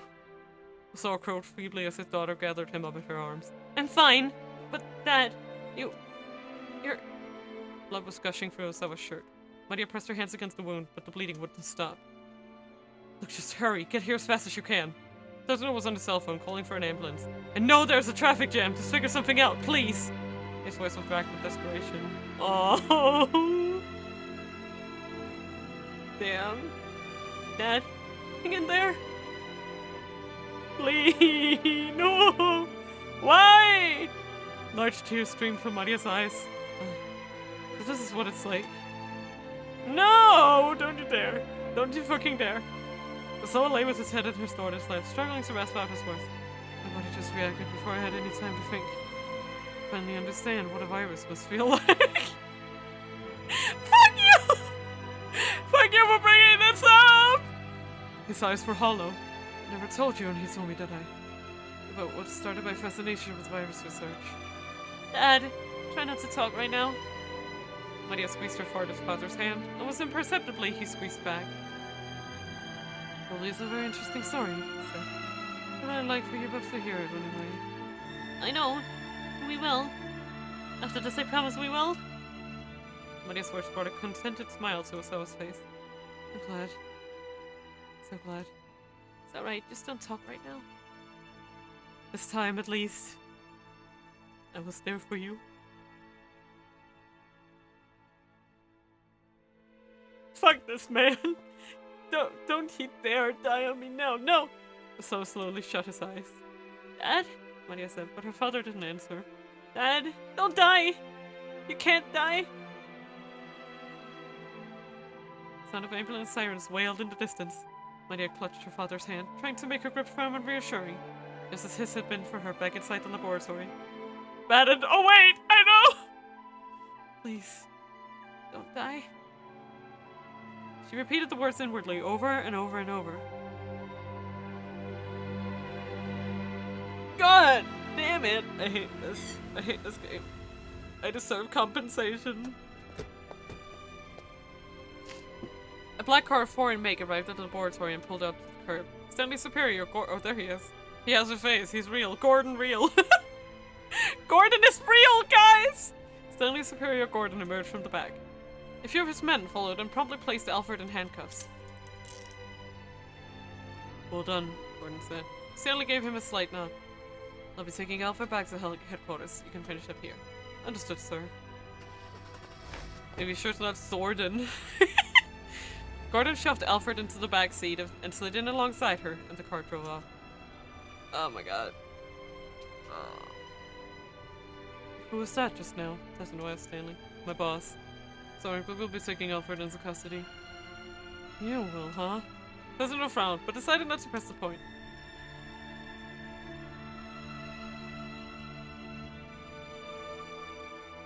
The ambulance arrived at last, and Osawa was loaded inside.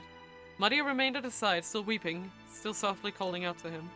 He could sense her there, though her voice sounded awfully far away. Is this the end, then? He was vaguely aware that he was dying, but he was not afraid. At the end of a hazy tunnel, he could still see Maria. My, she'd grown. She'd grown so very much. If he were an organism that multiplied by dividing itself, he would die knowing that he had left his best self behind. Aww. He'd only one wish now. That Maria and Hitomi would go on to lead happy lives. His vision was growing steadily more dim. Tiny motes of light flickered and wavered faintly before his eyes. It looked a light like the first time he'd ever peered through a microscope. And that was enough for him. I absolutely hate this. Unexpectedly, Maria's cell phone rang in Stanley's pocket. He meant to give it back to her, but the ambulance had already departed. The phone continued to ring for some time, but eventually fell into a death-like silence.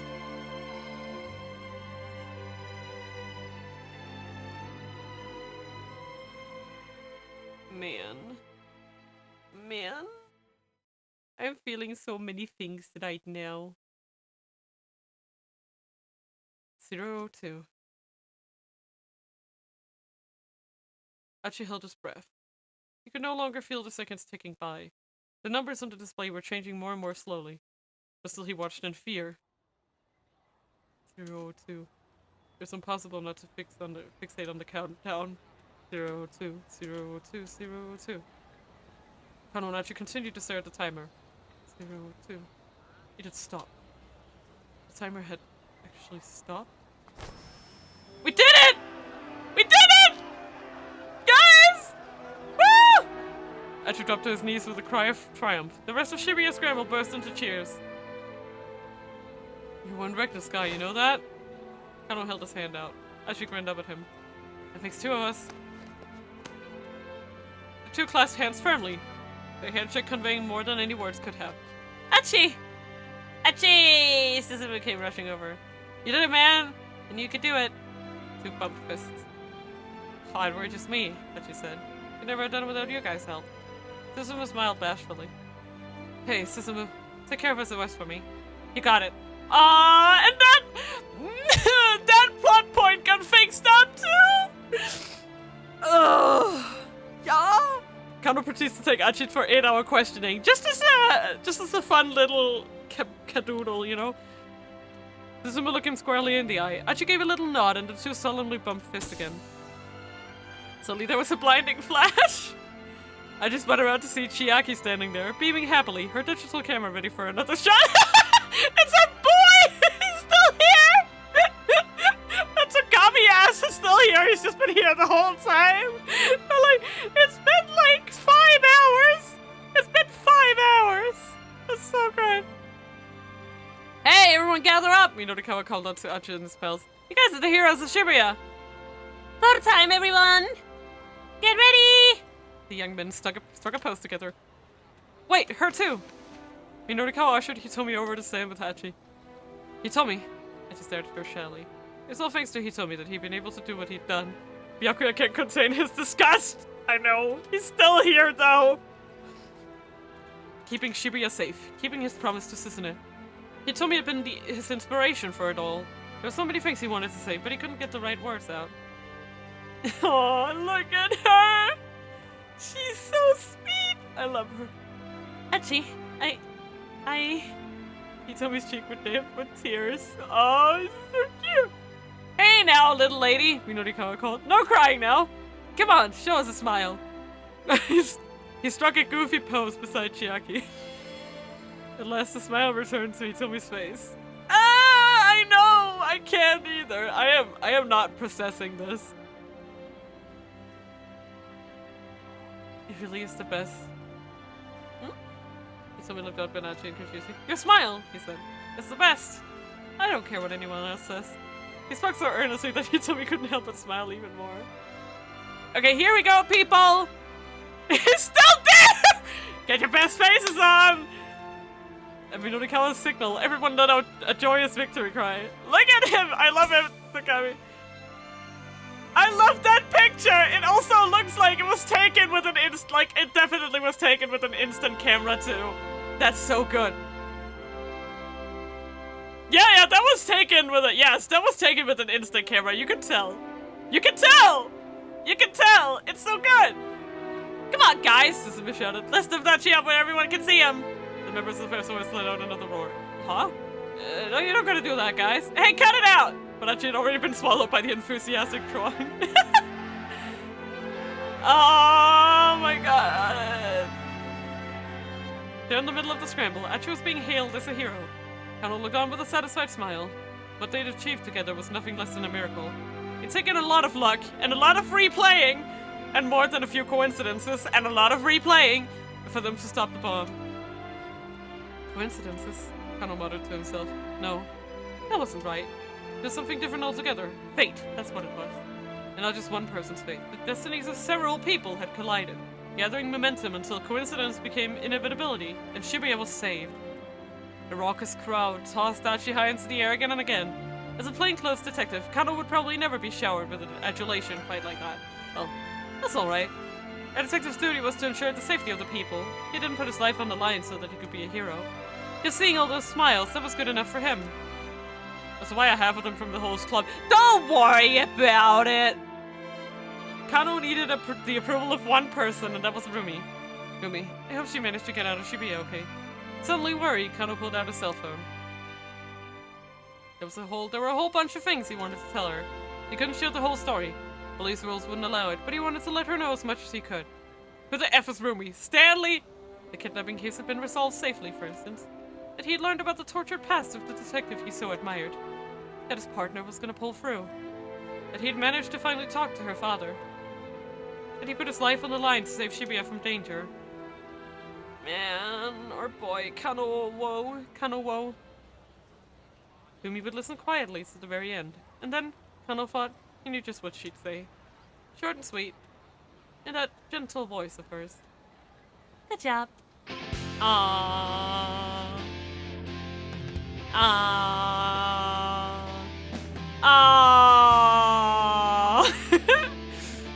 Okay. Accepted. Okay, let's see. His name is Jack in real life! He looks like a Jack! Foreigner. Oh my god. I love it. The guy who played Tatsuno is fucking great. Narumi Konno. Okay, okay. I love all of you guys. Every last one of you. There's a guy named Daisuke Endo on the cast? No! That's so good.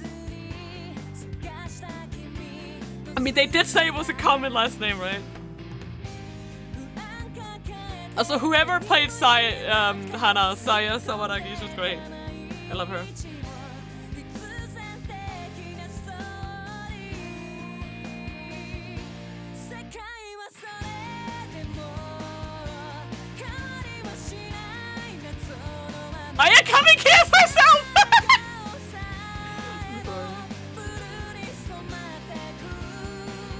Mirika Arai, please. No shit, Aya.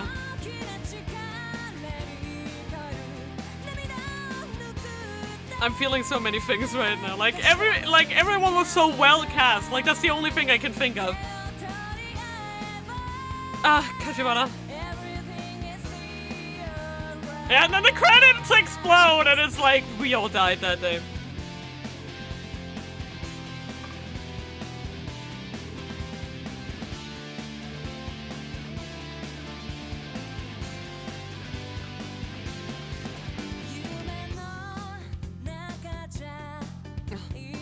It's our man. It's our man. Kimisaka! My favorite character. I love it. I'm saying that about Olive. Yeah, the Svea had some, yeah, exactly. It's like, they're like a whole other cast of themselves. Like, I would love to see a movie about Kimisaka. Like, I would...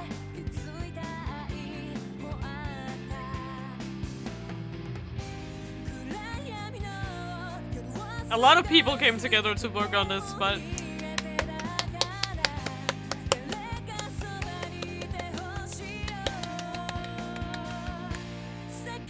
There's post-game!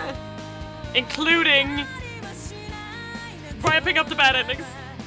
Write the fucking side stories!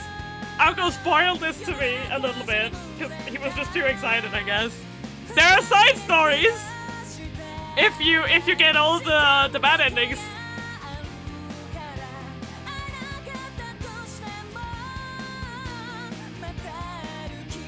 So we're not done. The title is a lie.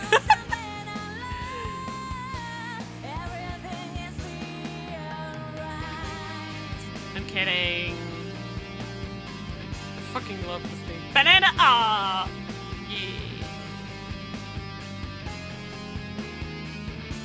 I fucking love this game. Fucking love it. Fucking. Jesus Christ. What would happen with Achi's sister?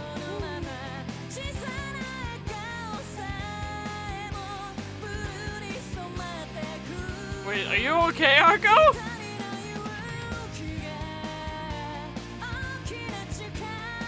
His team QA for this game, but like half of them are Polish. Fun. Koichi Nakamura!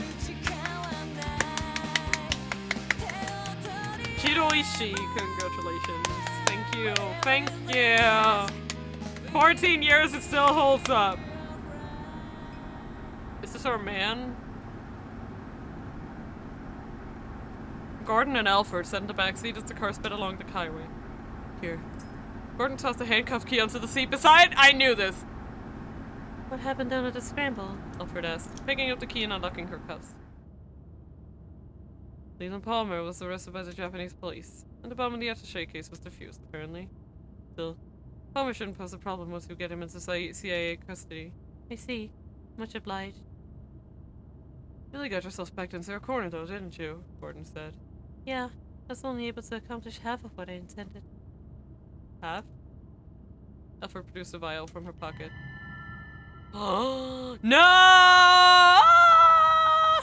It was filled with red liquid. Is that Hitomi's blood? Gordon asked. Indeed. I managed to acquire the antiviral. But when? Gordon peered at her in bewilderment.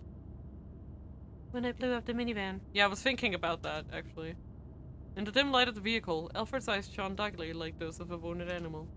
Extracting the blood from Hitomi while she was unconscious had been a simple matter. Saving the girl's life had been more than just a means of ensuring her trust. Alfred had been looking for the right moment to carry out the extraction. Total secrecy was essential. If it became public knowledge that the drug existed, and some of it had been stolen, the value of the Ua virus would plummet. Our primary objective over here was to destroy the research facility. Still, getting our hands on the antiviral is better than nothing. Well done as always, Alfred. Gordon's hard expression softened, but Alfred was in no mood to return a smile. If Maria Osawa had remained inside the facility, her plan would have succeeded. Everything else up until that point had gone off without a hitch. The one thing Alfred hadn't anticipated was Maria bringing the bomb outside. She'd injected Maria with a knockout drug about it. Ah, that's why she fainted. Back at Indo Electronics, that should have kept her from moving around for a while, even after she'd regained consciousness.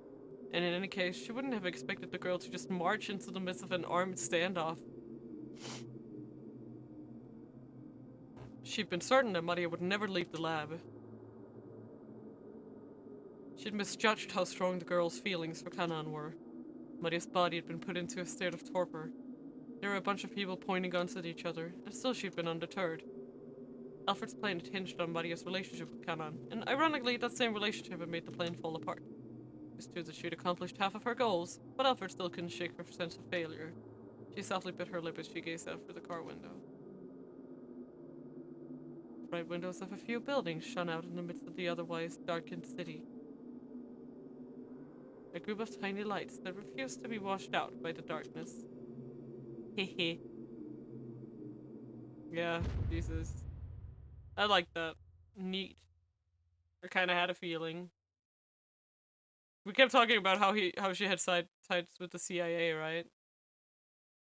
I'm not surprised. Good job! I'm not surprised. It was like, we can't just have caught her like that. Some schmucks. She's just gonna be like, right? Oh, thank you! Thank you! I appreciate it. I love bookmarks. Nami was published by Spike Chunsoft. Ooh, look at that. We'll find a match soon.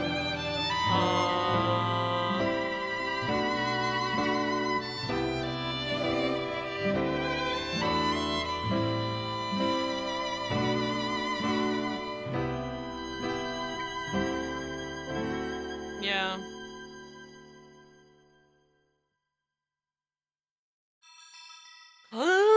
The end? Question mark? It's not. Okay. Ooh. Pop quiz! Oh no. There's a pop quiz! Uh-oh. Well, I was thinking that Spike might have... So I was thinking that Spike Chunsoft might have, like republished the game, maybe? Like, I get that Spike and Chunsoft were only, like, merged later, but you understand what I mean? Yeah, I get it. Like, I'm just saying they might have, like, you know, upgraded the version or something. Can I load my game? I can. Okay, so would I be able to go with the bad ends here? Or...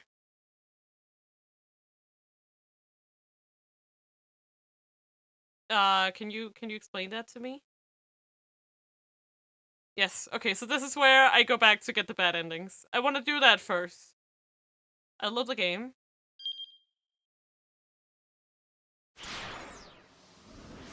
Nice. I see.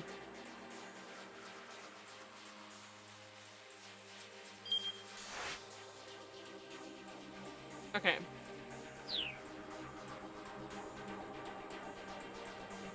Press tab.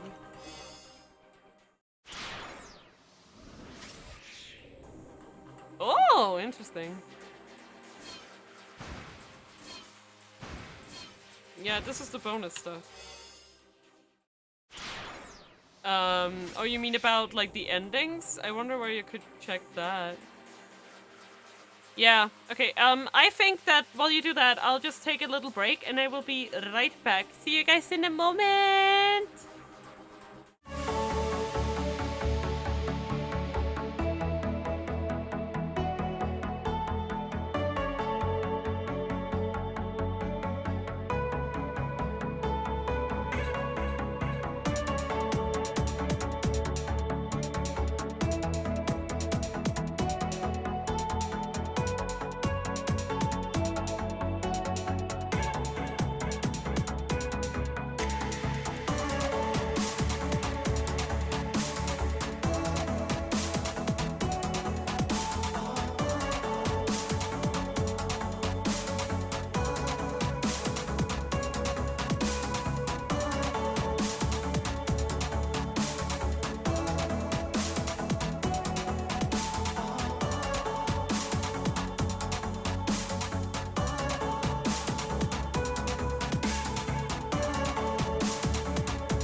I see. Okay. I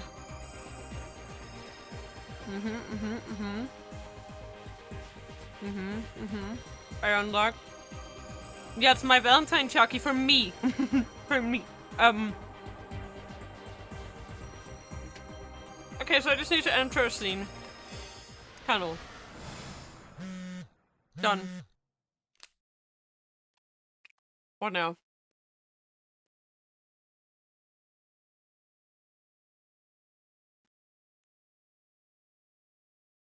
Oh, what is options? Escape? What is options? I don't even know. What is the options button? Fuck. Tab? No. That's adjust brightness. Shift. No.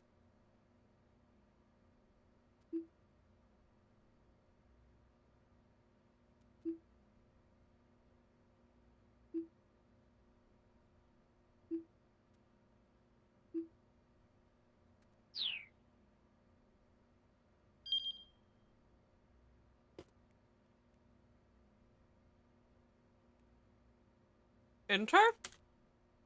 No, that just progresses.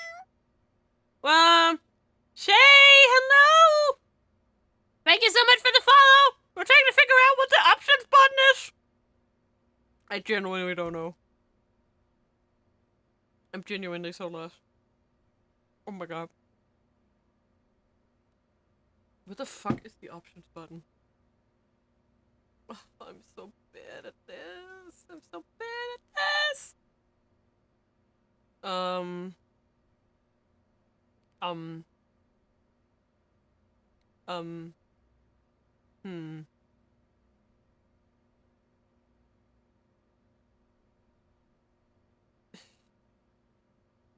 What do you mean try stuff? Control? Windows button? Definitely doesn't do it. Escape isn't it either, I don't think. No. F1? There we are.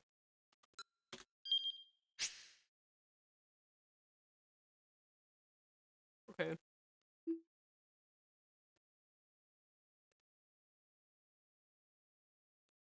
Hi Shay!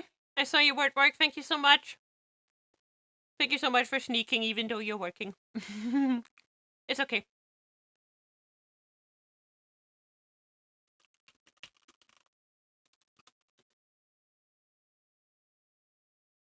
Can't believe you discovered. Yeah, I've never been to this menu. Ever.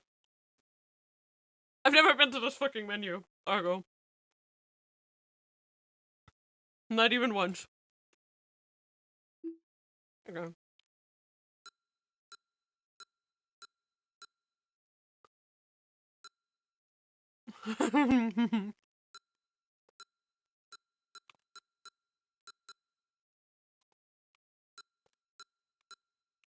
I've actually done quite a lot, holy crap. Okay. 80. You want me to read out the numbers?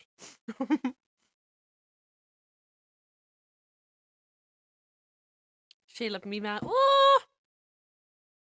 Ooh! Turns out those numbers for the password didn't end up meaning jack shit. Anyway.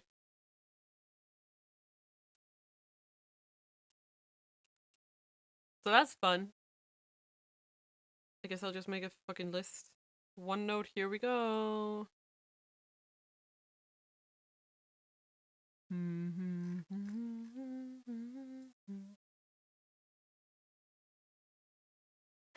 Oh, you're gonna do it, Argo? Okay. Okay, I'm gonna start then. Ahem. 80.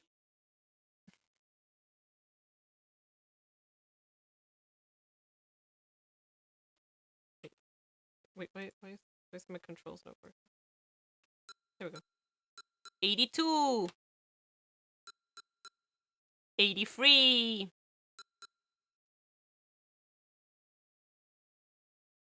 85. 16. 24. I'm just gonna give you a bit of time here. 14. Okay. Then we'll go down to the next list here. 10, 29 and 30, 33, 41 and 50. Okay. Down again.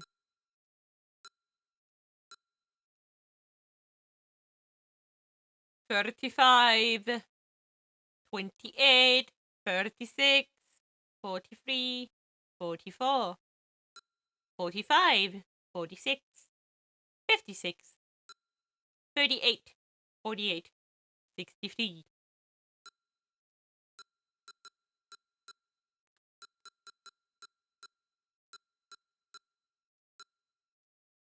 51 and 52, 55, 74, 75, 68, 69, nice. 78, 71, and 79.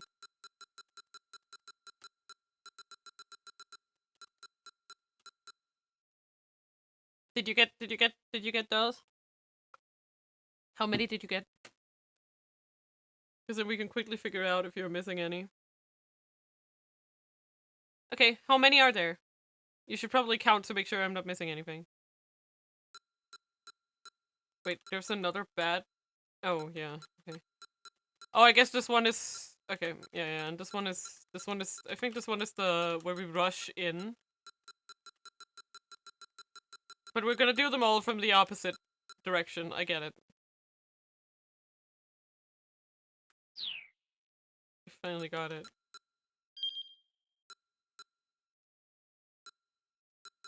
None of them.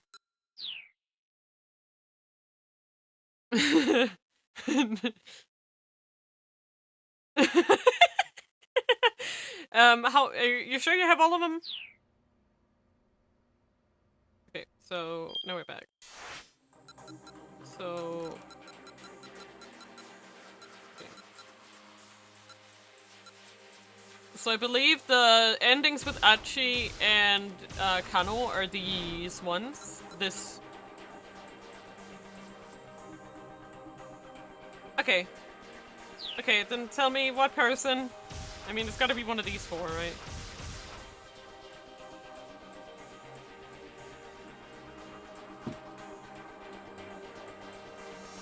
$83. Okay, that's Jack's Path 1820.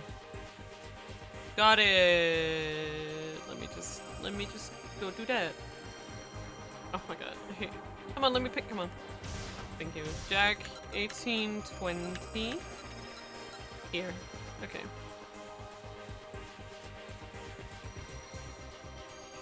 The ending occurs in Tatsuno's. Okay. Come on. Let me. Game? There we go.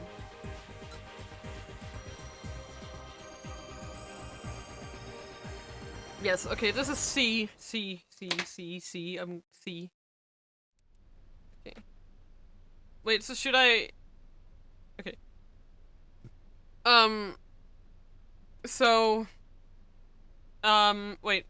Do I need to go to Tatsuno's after this and then view his ending too and then go change it back? Is that how that... He's gonna... Okay, A. He's gonna kill her. Yes, the entire point of kidnapping Maria in the first place was to make sure she wouldn't wound up dead. Yeah, okay. Well, what purpose would killing a single Japanese college student serve? So I could think of one good reason. It's a warning to Kenji Osawa. The antiviral Osawa had created, which rendered the killer virus useless as a biological weapon, was more than a simple inconvenience to the arch-terrorist. Presumably, Alfred meant to threaten Osawa into ceasing further development of the drug. In which case, perhaps Alfred's true objective was not to get the antiviral from Hisomi's blood after all, but instead to prevent research on the drug, and to eradicate whatever samples of it remained. Was the plan, then, to lure Stanley and the others to the scramble so that the lab would be unprotected in the meantime? Stanley shuddered at his own conclusion. If he was right, then the negotiations of the scramble were likely nothing but a smokescreen. It was entirely possible that no one would turn up at all. He shouldn't go to the scramble now. He should head straight to the lab. But how? Should Stanley leave the stake out at the scramble for Kano and the others while he headed to the lab himself? He couldn't decide on that alone. He headed back into the shop with Daisuke to see where things stood with the others. So this is where I go to Tateno's on 9. Why? Where's the jump to him? No.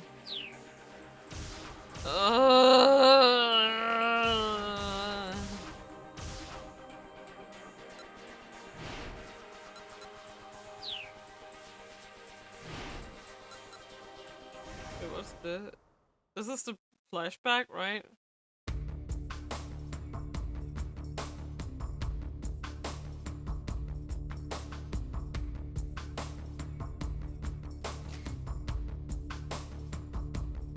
Yeah. This is not it.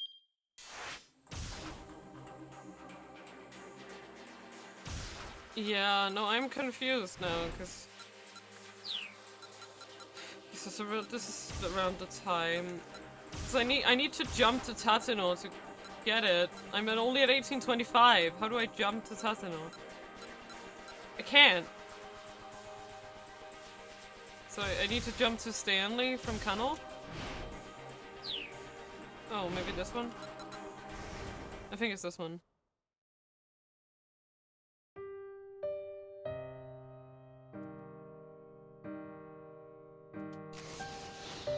It is. No. Ain't it? Nope, that's not it. That wasn't it? Ah. Not it. Okay. This one in Achi, that's Minorikawa. This one is not the one. This one is Stanley. This one is Achi. I don't know. I'm sorry, I don't know. Do we need to jump to Jack first? And if so, that must be this one? I guess I'll have to jump to Jack's and continue. I think it's gotta be in his, cause like I can't do this otherwise.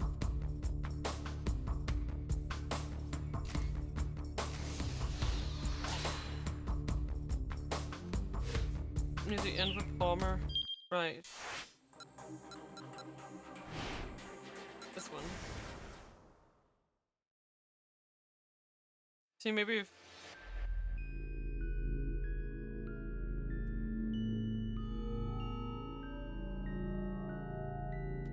I forgot. I hate it. I hate it when I miss clicking tab. And then I have to spend 2 hours doing that.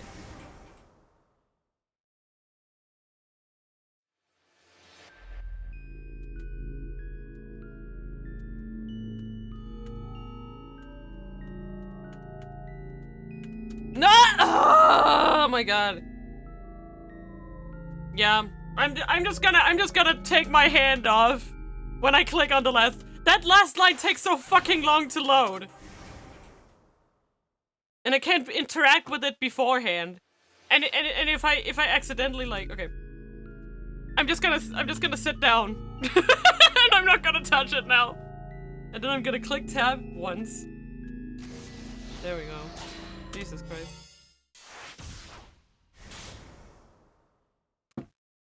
I swear to God. We did it, boys! Shut up! Yeah. Good stuff. Good stuff. Yeah. I need to find Tateno. Shut up. Don't want to talk to you. Just want to talk to Tateno, please. Thank you.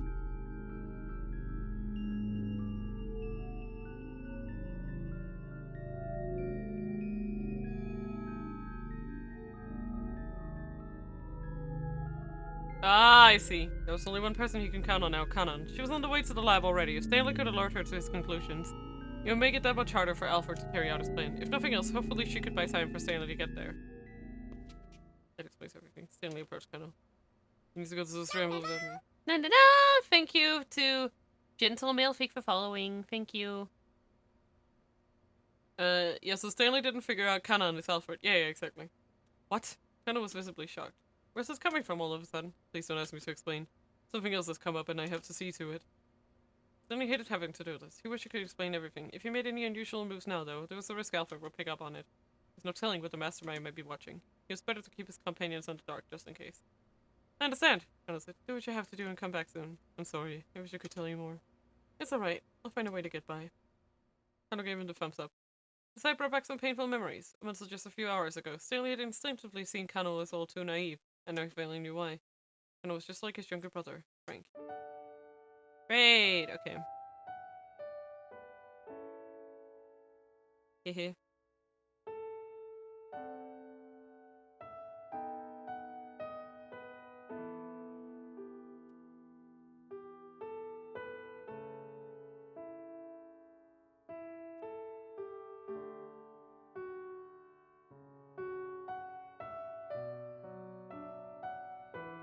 Aww.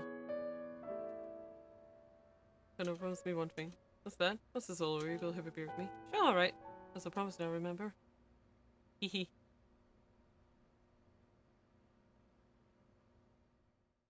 Okay, come on.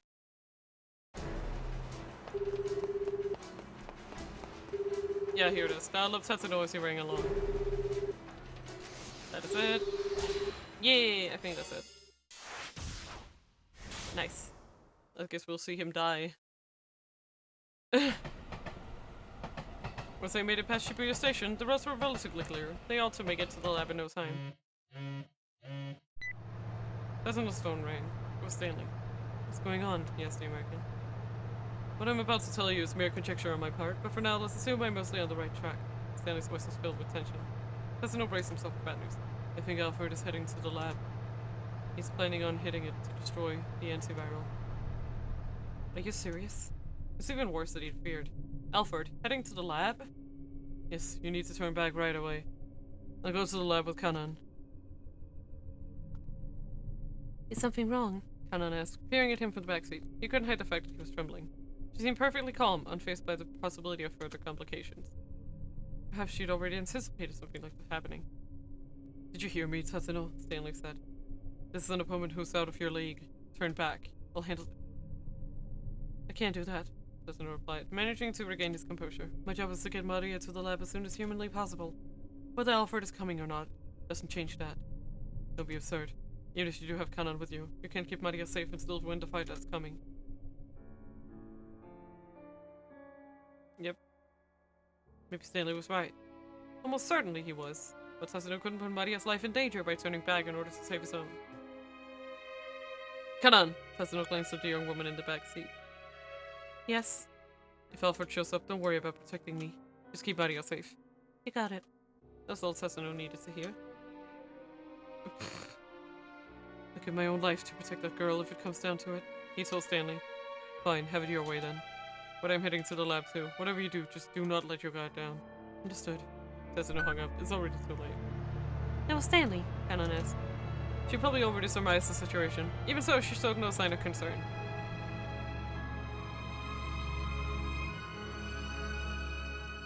Yeah.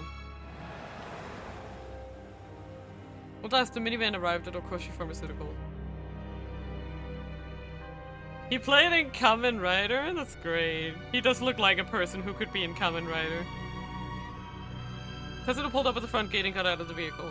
Off to one side of the entrance was an intercom for contacting the security room. I'm assuming you've already heard the details from the director, Tetsuno barked into the intercom. Open up! We haven't heard anything from Director Osawa, the security guard spat back. Moreover, the laboratory is currently on lockdown. I'm sorry, but not even the Director Osawa is allowed inside. It's ridiculous. Tetsuno scowled at the intercom in frustration. Then a car came racing toward him down the street. The sound of screeching brakes filled the air as the vehicle skidded to a halt, and then Kenji Osawa jumped out from the driver's seat. Maria! Osawa rushed over to Tatsuno, then to Maria, where she lay in the minivan, and looked carefully at his daughter's face. Oh, thank goodness. She still hasn't gone symptomatic. Miss Osawa, why aren't people being allowed into the laboratory? They're not? It's ridiculous. So I immediately called the security guard. You've got to be kidding me! I'm the lab director here! The security guard wasn't hearing it. I'm sorry, sir. These orders come from Mr. Makino. Oh. So am I just supposed to sit out here and watch my daughter die? Tasuno racked his brain for other ideas. Maybe they'd have to climb the gate and break their way in. Then over the intercom, they heard the sound of a phone ringing in the security room. The security guard answered without muting the intercom speaker. His voice was faintly audible. He sounded rather differential. Who in the world could he be talking to? Before Tasuno could muse further, the gate suddenly opened. Why? Tasuno and Osawa looked at each other in surprise. "We have a message for Director Osawa from Mr. Makino," the security guard said. "From Makino?" Osawa huddled over to the intercom and had a brief, subtle voice exchange with the guard. "What's that all about?" Tasuno asked. "It would seem that my wife was able to pull some strings for us." Osawa smiled uncomfortably. Tasuno didn't have time to wonder what that might mean. "Has the log been opened for us as well?" The smile disappeared from Osawa's face. "No. She wasn't able to do anything about the final layer of security." "I see. Well, let's regroup inside for now." "Very well," Osawa said. "By the way, who's going to be hacking the password?" "I am," Kanan replied. "Oh, so you're Kanan. We should get you to the laboratory then." After checking to make sure there was nobody suspicious lurking nearby, Tasuno loaded into the laboratory with the others.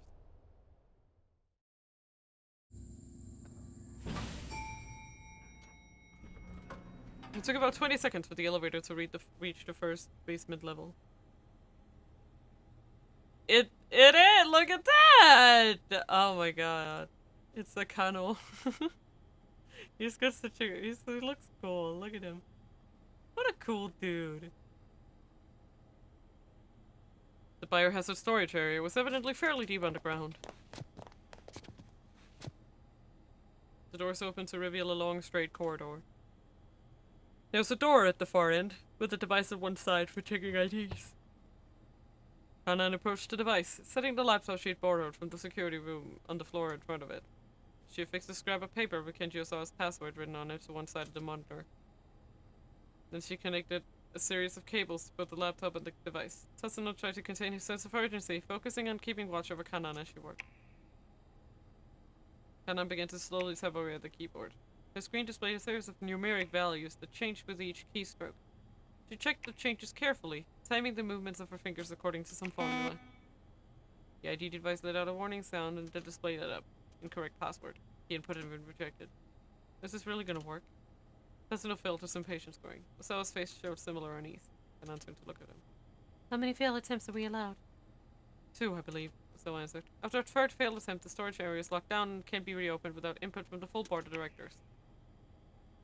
Kanan had already resumed typing before he finished speaking. "There's a very slight difference in power consumption from the device when it processes a correct password compared to an incorrect one. There's a minuscule difference in the time it takes to run the process as well. If I can analyze those and compare them..."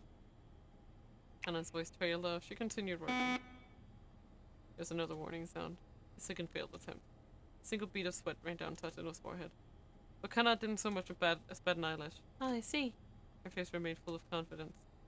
"It won't be a problem," she assured them. "This isn't my first time with this type of mechanism." Slowly, one at a time, Kanan pressed key after key while keeping her eyes fixed on the laptop screen. With each keystroke, a waveform at the top of the screen, looking almost like an echocardiogram readout, wobbled slightly. The laptop let out a tiny sound. A sequence of 10 characters appeared on the screen, and Kanan read them off. Tasuno jotted them down in his notebook, and stepped up to the scanner to enter the twin passwords for Osawa and Tanaka. 1, 2, 3, 4, 5, 6, 7, 8, 9, 10. Yeah, there is. That is 10.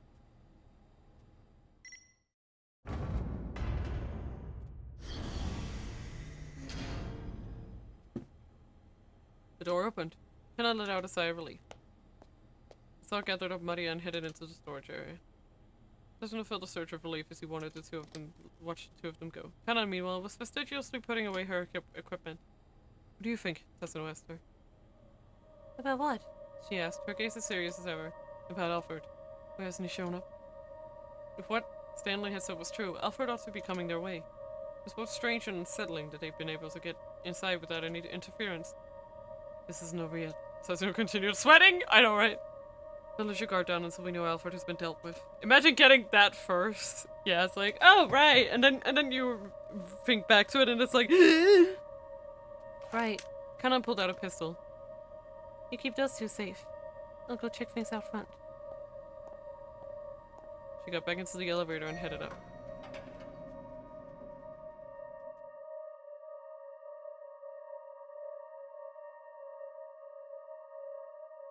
Left alone the hallway, Tatsuno was enveloped by an eerie silence. In my playthrough, I got that ending first for Tatsuno. I was so flabbergasted. He drew his gun from its holster, then went into the storage area to join Osawa and his daughter. Yeah. His cane and the soles of his shoes echoed on the hard surfaces all around.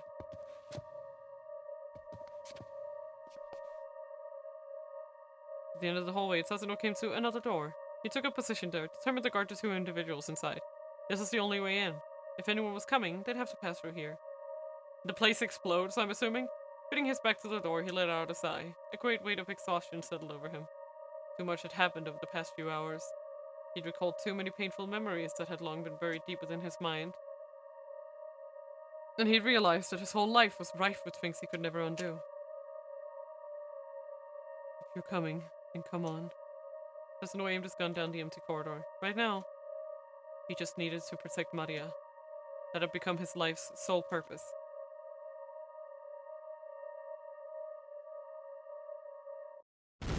Yeah.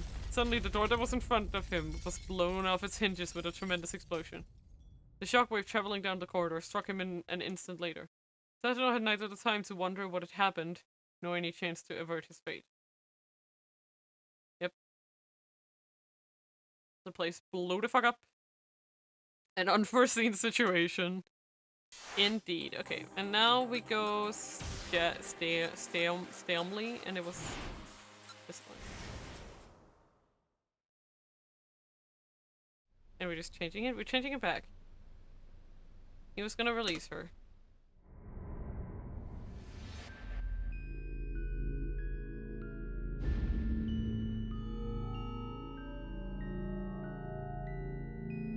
Okay. Yeah. I just need to skip through.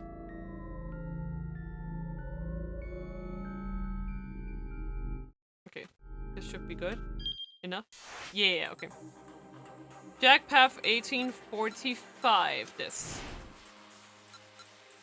this warning here. Pick A or C. Okay.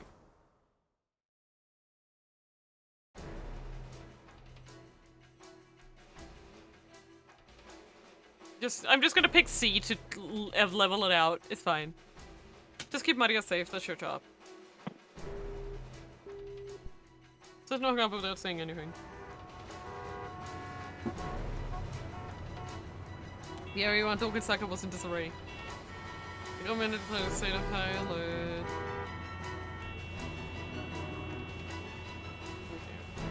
Okay. That should hopefully be enough. Tatsuno 1910. Let's just go here.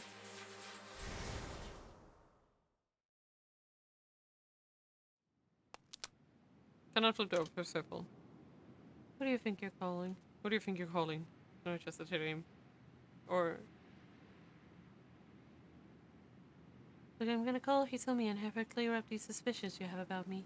We don't have the time for this right now. Wouldn't you agree? Kanan stared back at Tatsuno, cell phone in hand, waiting for his reply. As soon as... Okay, yeah. Stop. This is sort of nonsense we don't have time for right now. Kanan shook her head, then put her phone away. If you're really Alfred, then you don't actually need to hack the password, Tatsuno said. I'm guessing you've already gotten it from Tanaka. Which means you'll be able to get your hands on the antiviral as soon as you get into that lab. Kanan didn't so much as flinch. The only thing stopping you is the antiviral still in Hitomi Osawa's body.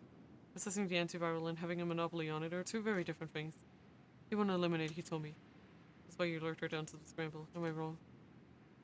If that's true, then how am I planning on getting rid of her? Using this so-called substitute Alfred or something? Yes, that's right. Tatsuno couldn't be certain. But he couldn't think of any other way. Kanan let out a laugh. You don't know the first thing about Alfred, she said.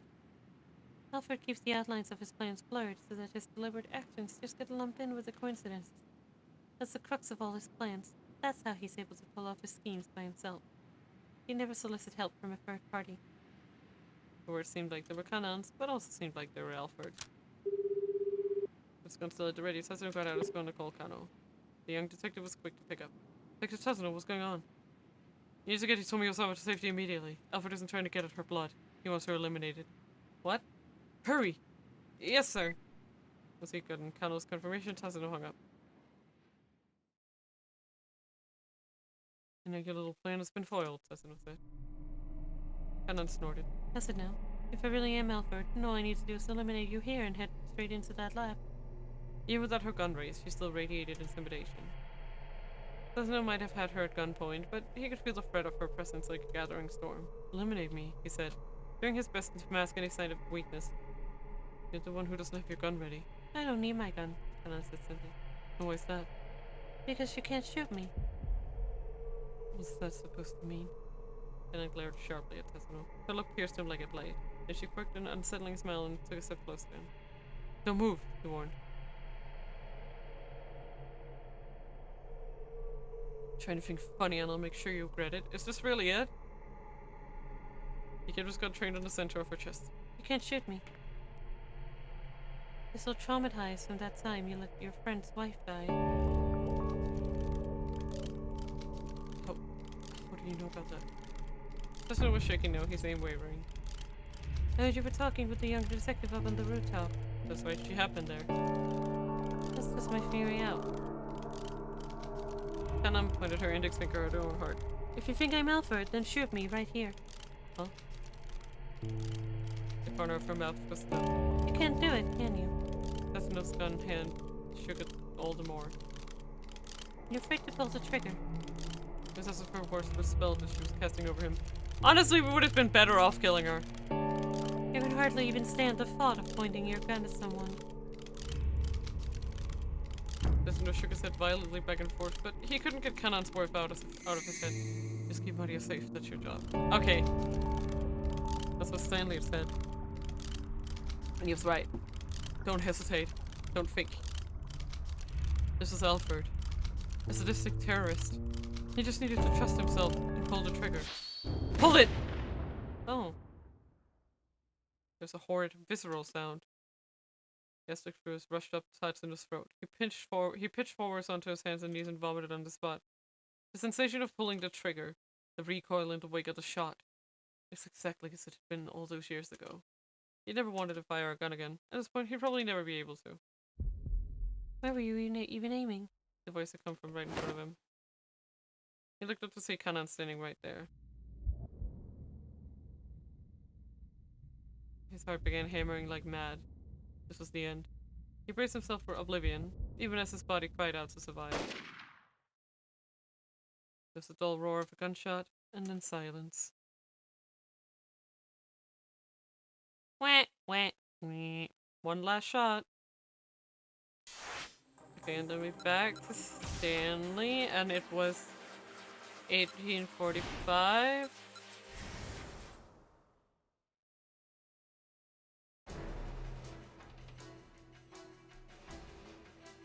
Stall.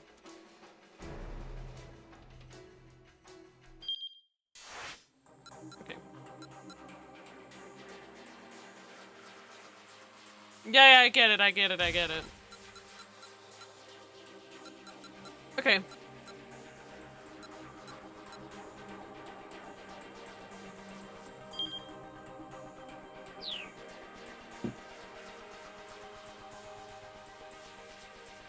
Okay, Jackpack 1845.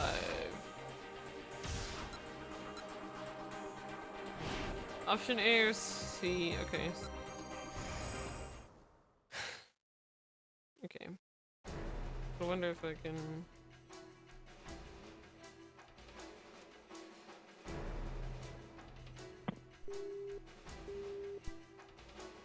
I wonder if I'll have to go through this the old way. Maybe not. Maybe yes.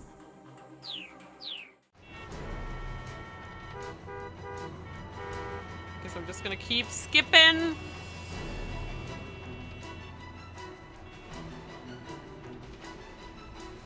Don't you dare daddy on me, you boy. Okay, Stanley, I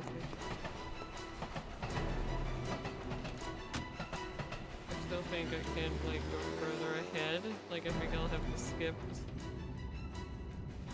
my way through. No, I can. Okay, when does it occur? 1925. Okay.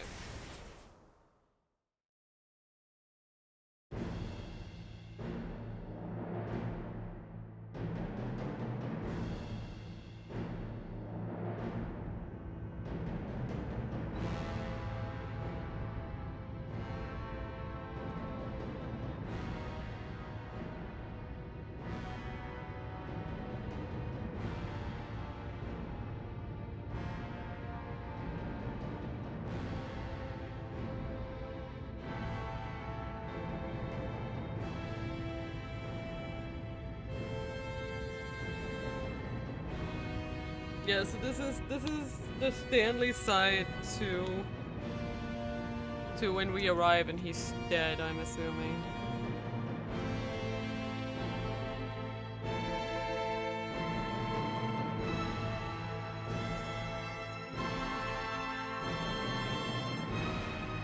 Anyways, this is what I think, but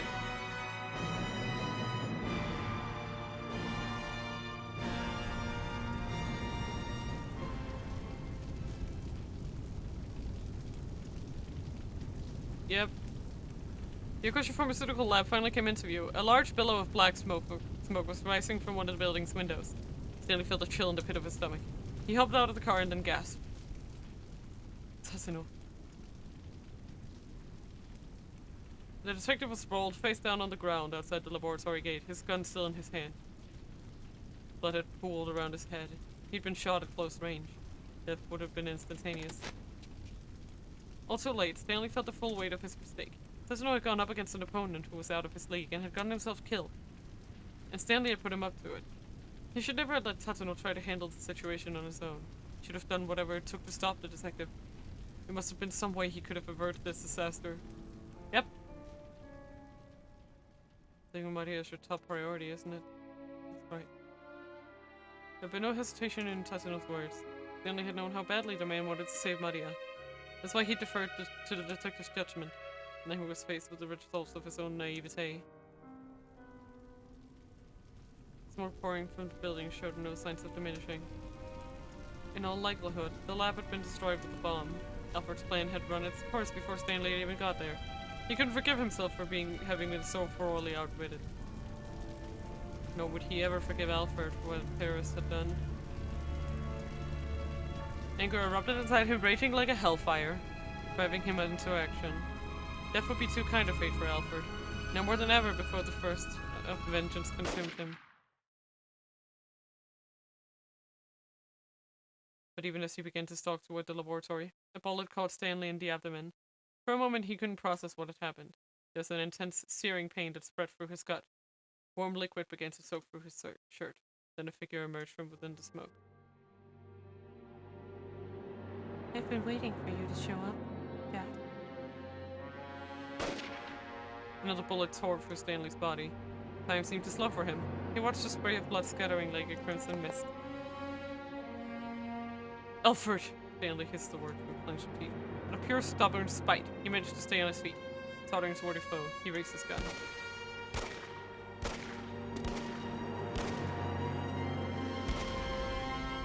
He didn't stop pulling the trigger until the very moment his world went dark. Jesus.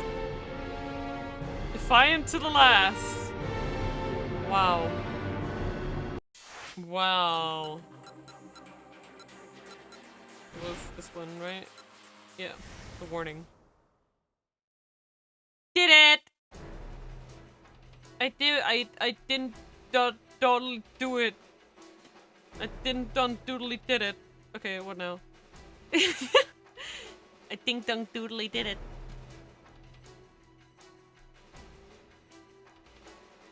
Do-do-do.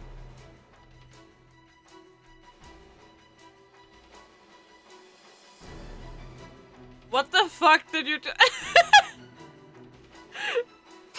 What the fuck? I was like, what the fuck is that? Is that the bot again? Like, no, that was Argo.